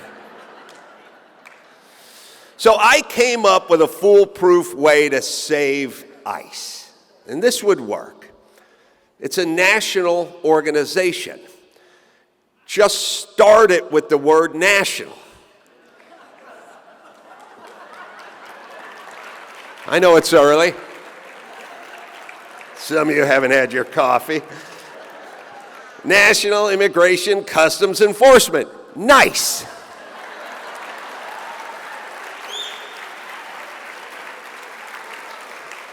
And good luck trying to abolish NICE. I'd like to be at that rally, AOC. Abolish NICE. And it would be a great recruitment tool because you would get a windbreaker that read NICE agent on it. And once you got the windbreaker, you do whatever the hell you wanted. People are like, what's that NICE agent doing over there? Well, looks like he's beating the crap out of a Guatemalan.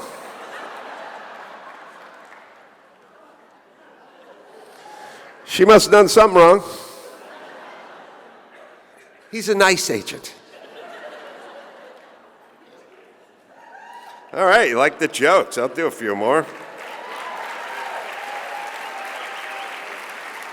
Let's see. I'm looking for some clean stuff here. Oh, where is that? Where's my jokes? All right, I'll do this then. Back to here. You guys seem pretty patriotic, but do you watch the Olympics? I watch the Olympics too, and I like the Olympics. I cheer America, obviously, but there is an event that is way more boring than it should be, because it should be exciting, and that's Olympic fencing. Fencing, it should be better. It is boring as hell, but what is fencing? Our country sword fights with other countries. It should be exciting. It's not. I would rather watch Mexicans put up fencing. I think that works in Arizona. Than actual Olympic fencing. And then I realized, well, what's so boring about it? Like, why is it a bad sport? Like, how could I spice it up? And then I realized, I think it's the outfits. They dress like X-ray technicians with a spaghetti sieve on their head. I got the wrong outfits. And then I realized I could fix Olympic fencing. Every country would be forced to wear the outfit of their swordsman from back in the day. That you would watch. So France would have a musketeer. The guy'd have suede boots on and a feather in his hat and wax in his mustache, Japan would have the samurai. United States, homeless guy with a machete. Oh, you'd watch that. Things that are wrong with California. See, our politicians chase problems but they never fix problems. It's essentially, it'd be like if your home had a rat infestation and all you did was put out traps, but you never figured out how the rats were getting in. They try to fix things after they're broken, but they never go to the source of the problem. And I said it's about 25 years ago. I was driving on the LA freeway, I think it was the 101, to go do Loveline Radio. And I drove under a freeway sign in Los Angeles, and I noticed there was barbed wire around the freeway sign. Have you guys seen this in Los Angeles? And I thought, oh, now we're in some sort of escape from New York hellscape we've entered. And and so I would say, what? You understand we're living in a city where we feel the necessity to put barbed wire around our freeway signs. And someone goes, well, yeah, because the gangbangers keep tagging them. I'm like, okay, we put toothpaste and deodorant and batteries in cages. Now, half the people I know in Los Angeles welded a cage underneath their car because they got their catalytic converter stolen too many times. You realize at some point we're just all going to be issued our own shark cage in Los Angeles and just walk around in a cage? So everything they do, and we have a city councilwoman, her name is Nithya Raman. There's a great video of her addressing the city council. She's angry at Toyota for making their catalytic converter, which by the way is welded to the bottom of the car, too easy to steal. So she blames Toyota for this. Also, by the way, she literally gives a speech where she goes, it's too easy. It's incredibly easy to steal a catalytic converter. And I just thought, bitch, I could give you 2 weeks in a floor jack and you couldn't get that catalytic converter out of there.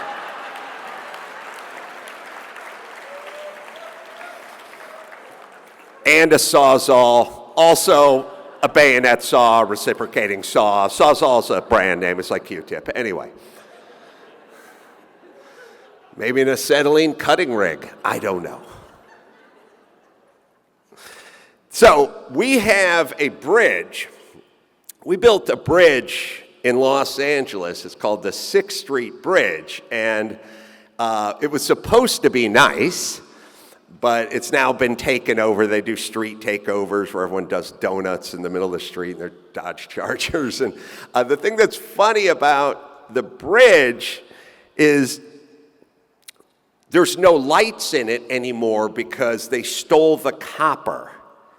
They stole the wiring. We are at the stage in Los Angeles where they're stealing basic minerals and materials at this point. And so the city council said, well, we're not going to be able to replace it until we can figure out a way to burglar-proof the actual lights. So meaning we're going to have barbed wire around the freeway signs, cages around our catalytic converters, and grills and grids around our lampposts. So people, I have a better idea. Why don't we start busting criminals? Maybe that.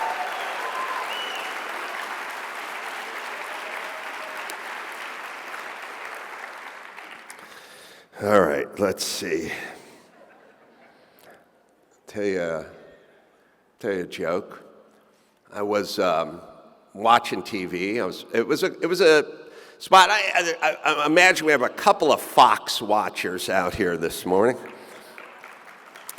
I was watching Fox. It was about a year ago, and I saw a commercial.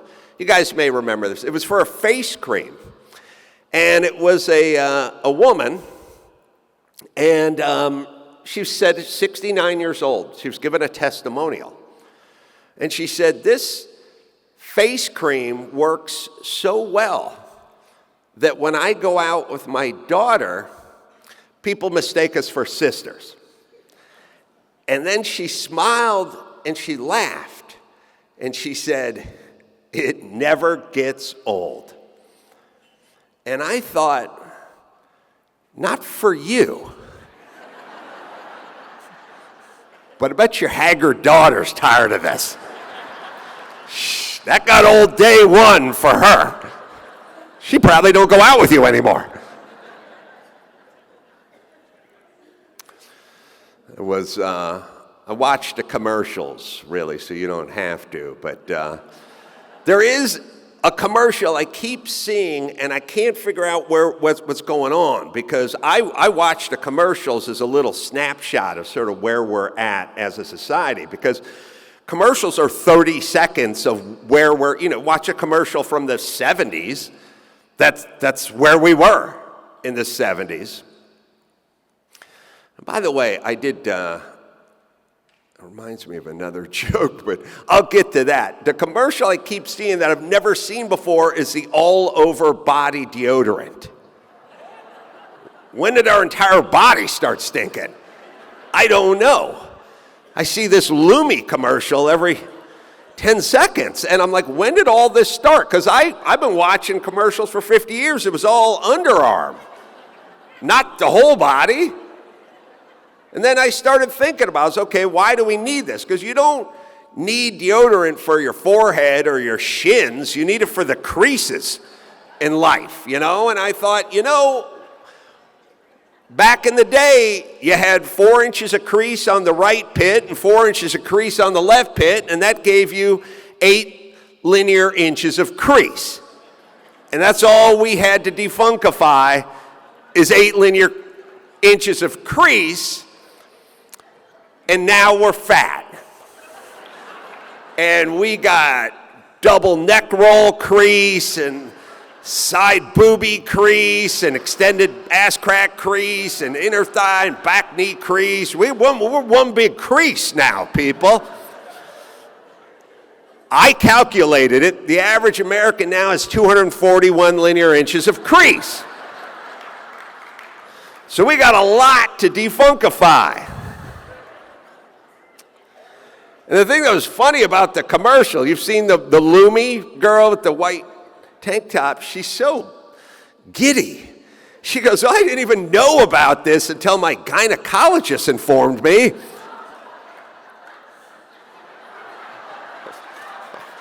I thought, I hope it was via email.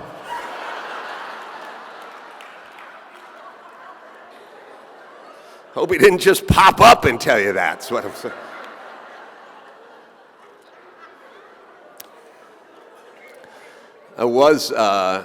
This one joke reminded me of another joke that I think you guys will enjoy. Speaking of TV, I used to watch TV when I was a kid. I'd stay home from school, this being the 70s. And I lived in North Hollywood, California, and we were poor. And I did learn some valuable life lessons from my mom, which is, we were on welfare and food stamps, and I said to her, one day when I was about 9, I just said, Mom, why don't you get a job? Because if you got a job, then maybe we could have stuff, not drive a beater Dodge Dart and, air conditioning and stuff, once you get a job. And she just looked at me and she goes, if I get a job, I'll lose my welfare. It was a great message to send to a young Adam Carolla. But it did work, because I went, oop, I'm doing the opposite of this bitch. That's what I thought, because I want air conditioning. So I was a bad student, and I would sit home, and I would watch TV. And by the way, back in the day, black and white, Zenith, 13 inches. 13-inch TV. The TV was deeper than it was wide. My TV was 13 inches across, 44 deep. It's like staring into a poster tube. And I would sit there and I would watch commercials. And the commercials for daytime TV in the middle of the week were all truck driving schools. They had the Dootson School of Trucking. They had the Wally Thorpe School of Trucking. It was all get to trucking, make good money, make your family proud, see America. And I was thinking about it the other day, and I thought, why is it every commercial I saw at noon on a Wednesday at home was for a truck driving school? And then I realized, oh, if you were home on a Wednesday at noon, you needed a damn job. Now, every daytime TV commercial is a lawyer with a class action lawsuit. Do you have mesothelioma? Did you work in the shipbuilding industry? Did you work around Camp Lejeune? Did you poison your vagine ladies with talcum powder? Pubic mesh explosion? Don't get off the sofa. Don't learn how to drive a truck. Don't have any dignity. You just sit there getting fatter and angrier, and we'll bring the mountain to your lazy ass Mohammed. Thank you. Let's see, I got some Trump jokes and some Biden jokes. You want some of those?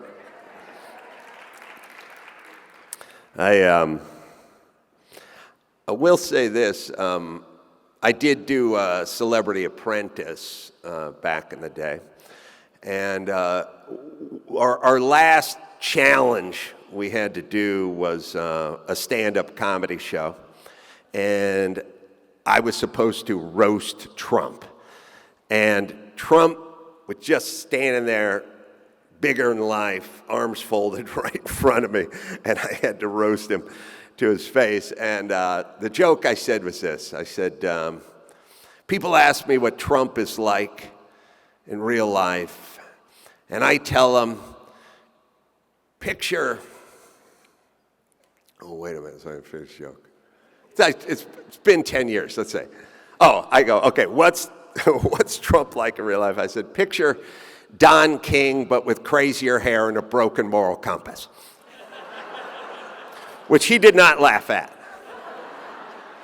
And then I said, the hair, you gotta see the hair. The hair's magnificent in real life. It moves, it undulates, it's alive. You see pictures of it, you gotta see it in real life. I said, in real life, his hair, I said, do you ever see footage of an underwater kelp bed? Clownfish darting in and out. And another joke I didn't tell back then because it hadn't happened, but I did think of it the other day when Trump was being dragged into court with all the lawfare and everything and shot at and all that. And I was watching CNN and they said the only thing I've ever agreed with them about, which is I think we're turning Trump into a martyr. Because every time he gets dragged into court, he comes out more popular. Every time we try to assassinate him, he gets more powerful. And we're essentially turning Trump into a martyr, which I agree with. That's what happened. But not a traditional martyr. You know, when you think martyr, you think Gandhi, Jesus Christ, skinny guys in sandals and ropes, you know? Not Trump. Not a traditional martyr. Like no one has ever said, have you seen the martyr? He may be on the back nine at Pebble. He could be in his private jet eating Chick-fil-A. I don't know. The Biden jokes. I'll retire a couple of Biden jokes here tonight because I think there could be a lot of use for him, but I had some thoughts about Biden. First off, you know, there was a lot of he's too old. He's too old, and I wasn't part of his advisory team, but if I was, and the problem was the guy's too old, and people think he's too old for the job, I would have said, look, perhaps you should stop using the word malarkey. I just don't feel like the kids toss around malarkey. That's all. And also, it was funny, they wanted him to stay on the teleprompter, right? Do not scat, don't freeform it, you stay on that teleprompter, Joe. But he got into trouble even when he was on the prompter. Remember that? Remember that speech? Oh, thank God it didn't come to fruition, but he's like, 4 more years. Pause.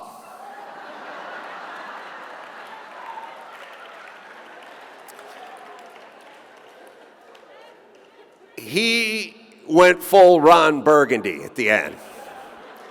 But that's not his fault. That's the fault of the person that wrote the word pause on the prompter, because he's going to say what's on the prompter. If it's on the prompter, he's saying it. He's like, we hold these truths to be self-evident.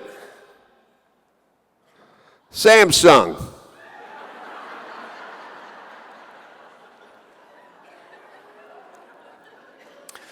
Well, you guys are fun, so I think I'll finish out with a little game called Rich Man, Poor Man. Now, I'll explain. I'm definitely taking one of these igloos. I can tell you that right now. Rich Man, Poor Man is something I thought of years and years ago. I was sitting in a writer's room, a Hollywood writer's room with guys, and I had the concept of an outdoor shower. And I thought, if you're taking an outdoor shower, you're either really rich or really poor. It's either, backyard, pool, tennis court, beautiful, or front yard, dirt lawn, busted hose, standing in a wash tub, right? But it's not a middle class thing. So these are things that the rich and the poor have in common. You're on a first name basis with the judge. Well, you're either golfing with him at the country club or you've been dragged in front of him for the 7th time in 10 days, right? Okay. You know the going rate for copper.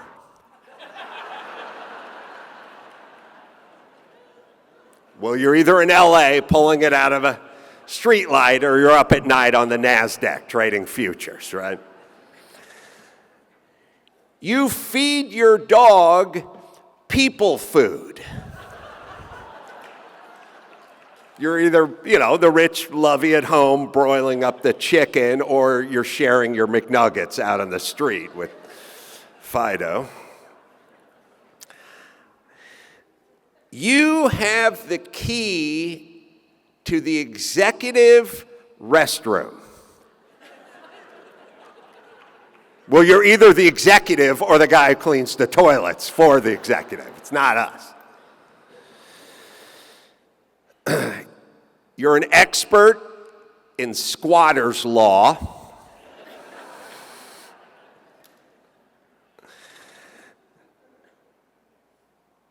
Okay. You send your money to a different country. It's either Switzerland or El Salvador, right?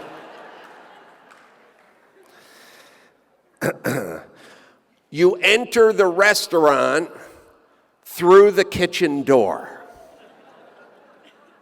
You're either George Clooney or you're being chased by ICE.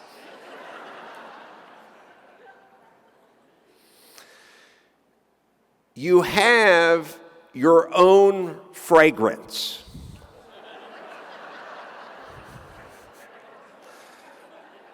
Well, either you signed a big deal with Calvin Klein or your fragrance is Tipperillos and Schlitz.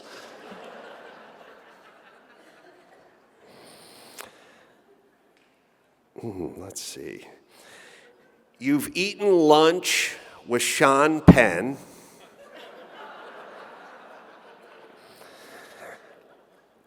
When you enter a fancy department store, somebody who works at that department store rushes toward you screaming, "May I help you?"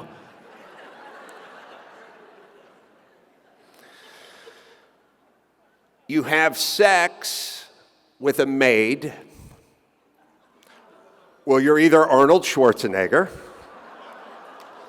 or you live with the maid. Not a middle class thing. You have your own podcast. They're not all 10s, ladies and gentlemen. And last but not least, you live next door to a rapper. You're in Malibu with Jay-Z and Beyonce, or you're in Van Nuys, California, in a crappy apartment building, and there's a 14-year-old white kid who lives above you who goes by the handle of mayonnaise. All right. Let's see. I will end with something inspirational. I was saying, and it's something I've been saying for a while now in terms of California, and I mentioned it last night, but many of you weren't at the event last night because, quite frankly, you're not as important as those who were. They said don't say it, but I could read the room. It's obvious, you know. And I've said it, and I remember saying it initially, I think, when I was talking to Tucker Carlson about it. I was on his show about 10 years ago, and he said, when are things going to change in California? And the number one answer amongst the sane people, such as my friend Dr. Drew, and anyone else will go, we haven't bottomed out yet.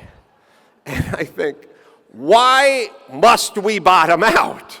Why can't we change now? Why do we have to wait till we hit the bottom? I said, look, let's say you had a teenage son and you went in his room and you found drug paraphernalia and he kept missing school and he seemed detached and irritated and in anguish, and you found cocaine and heroin in his nightstand, and you said, I'm thinking about putting this boy in a clinic. I want to get this kid some help. Do you think your wife would say, hold on, wait till he flatlines?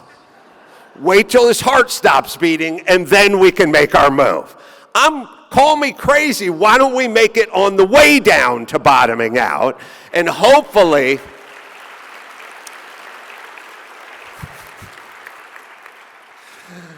I mean, we can see the bottom from here. Isn't that enough? Hopefully, these fires will mark that.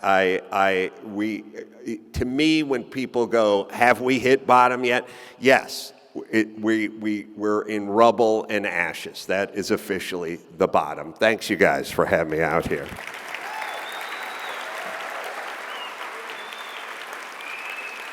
Thank you very much. I do appreciate it.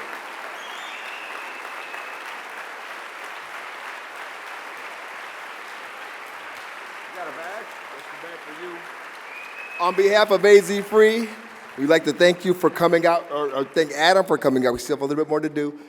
He has a gift, a package here that he's probably going to be willing to trade for whoever wins one of these coolers. But wait a minute, this is going in the cooler, right? Thank you very much.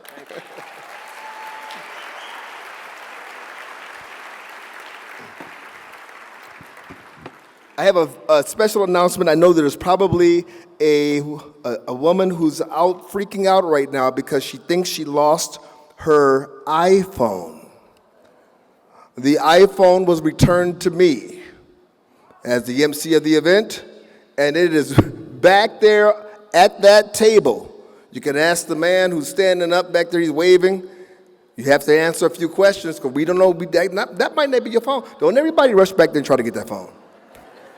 But yes, the phone was found, and it is going to be right back there waiting for you. You're welcome. Can you imagine life without a phone? It's crazy.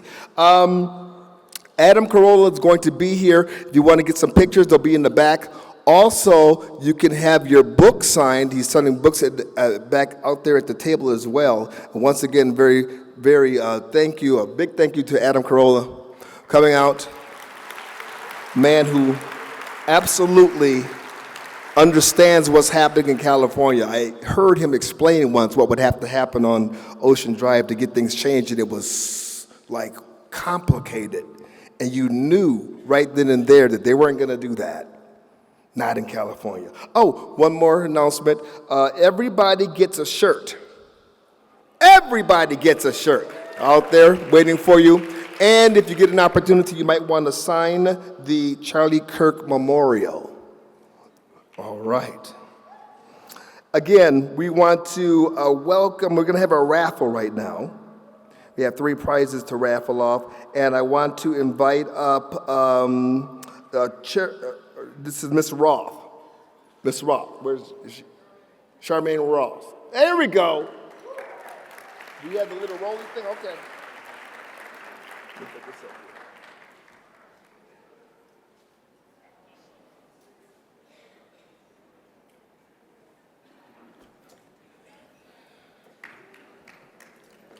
Did you hear that?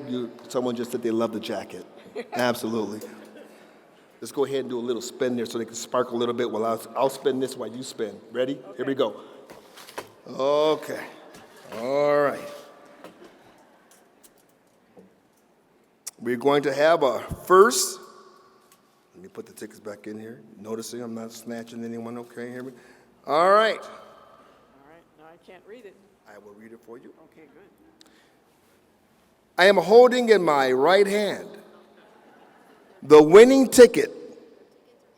Oh, if you didn't know this, the tickets are in between your badges. I told them a little bit earlier, but you guessed it right. Here we go.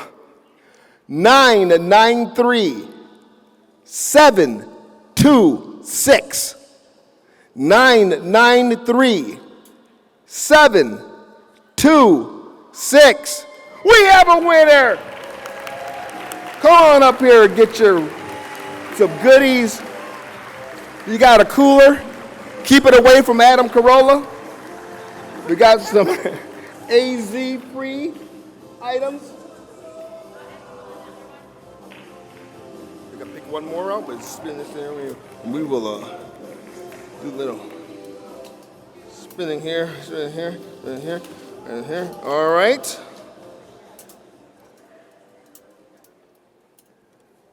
And we have our next ticket. Digging in deep. All right. I am holding in my right hand a winning ticket. Number 993 312. 993 312. 993-312 going once. Going twice. Got to be in it to win it. Got to be in it to win it. Here we go again.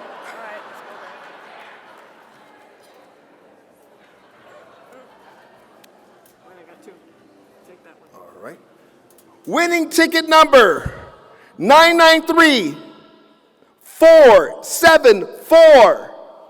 474. We have a winner. All right. Have you pick out another one for me?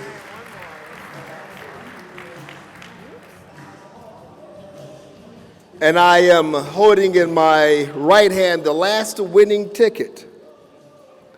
993-594. 594. 594 going once. Oh, we have a winner. It just took him a few minutes. He was in shock. Come on down. Thank you very much. Yes, thank you. All right. You get a picture of the winners?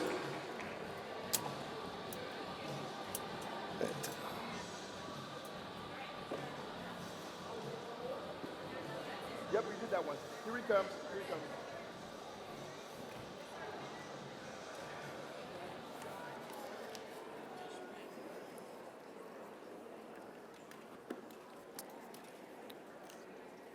We have one more picture to take of the look. Let's give the winner another round of applause. Going to be able. Enjoy all the goodies.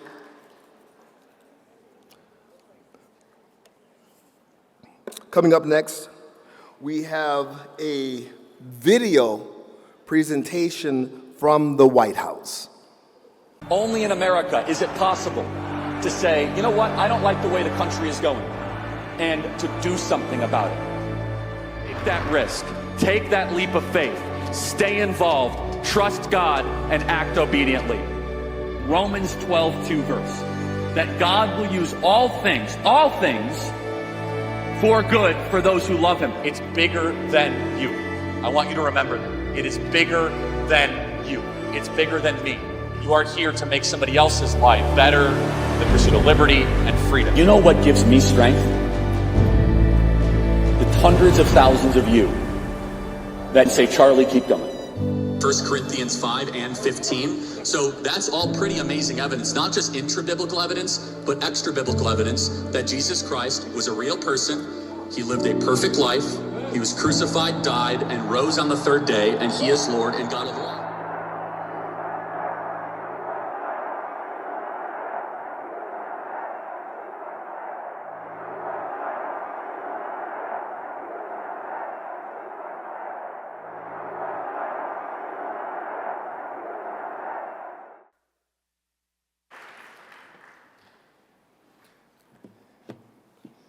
It is a sad period. I mean,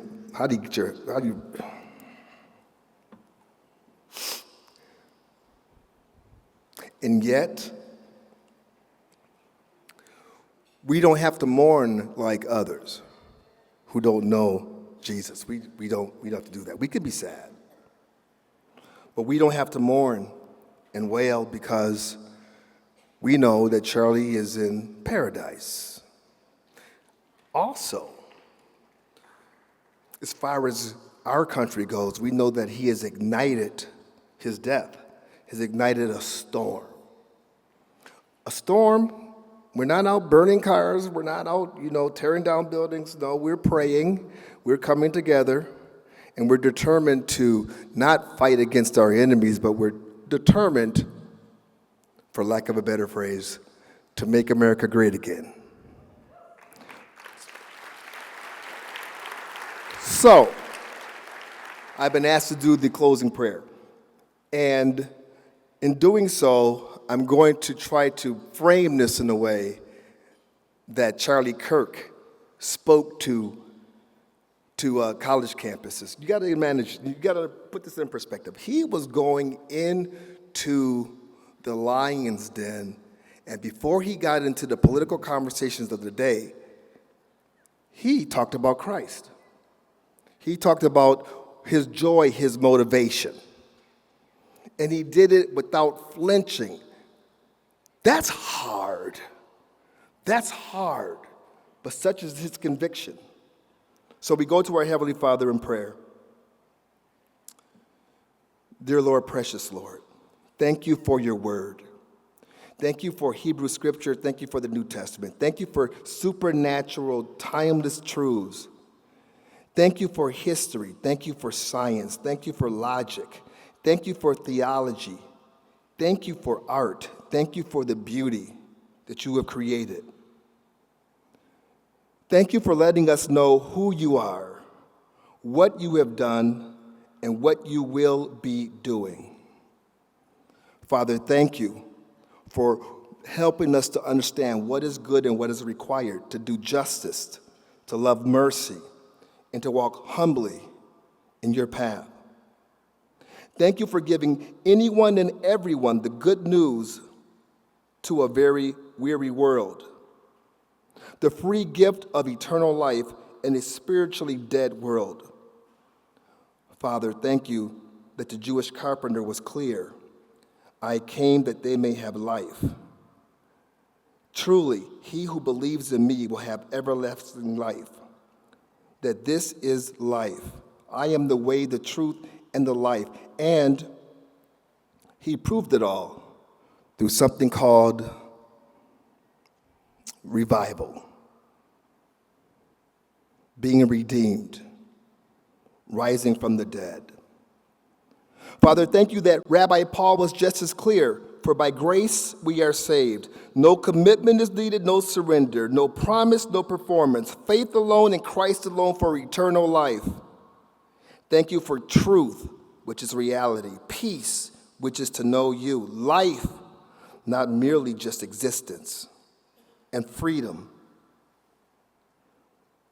Father, we thank you that you have provided us with everything that we need in your resurrection. Thank you for letting us know you. You are an anchor. You are our advocate, and our helper. You are our brother, our captain, and our king. You are our maker, our father, and our friend. And it's in Jesus' name we pray. Amen. I want to thank everyone for coming out. I want to thank everyone for your support. Now it is time for us to go to work. Thank you for AZ Free and the work that they do. Let's get involved. Thank you.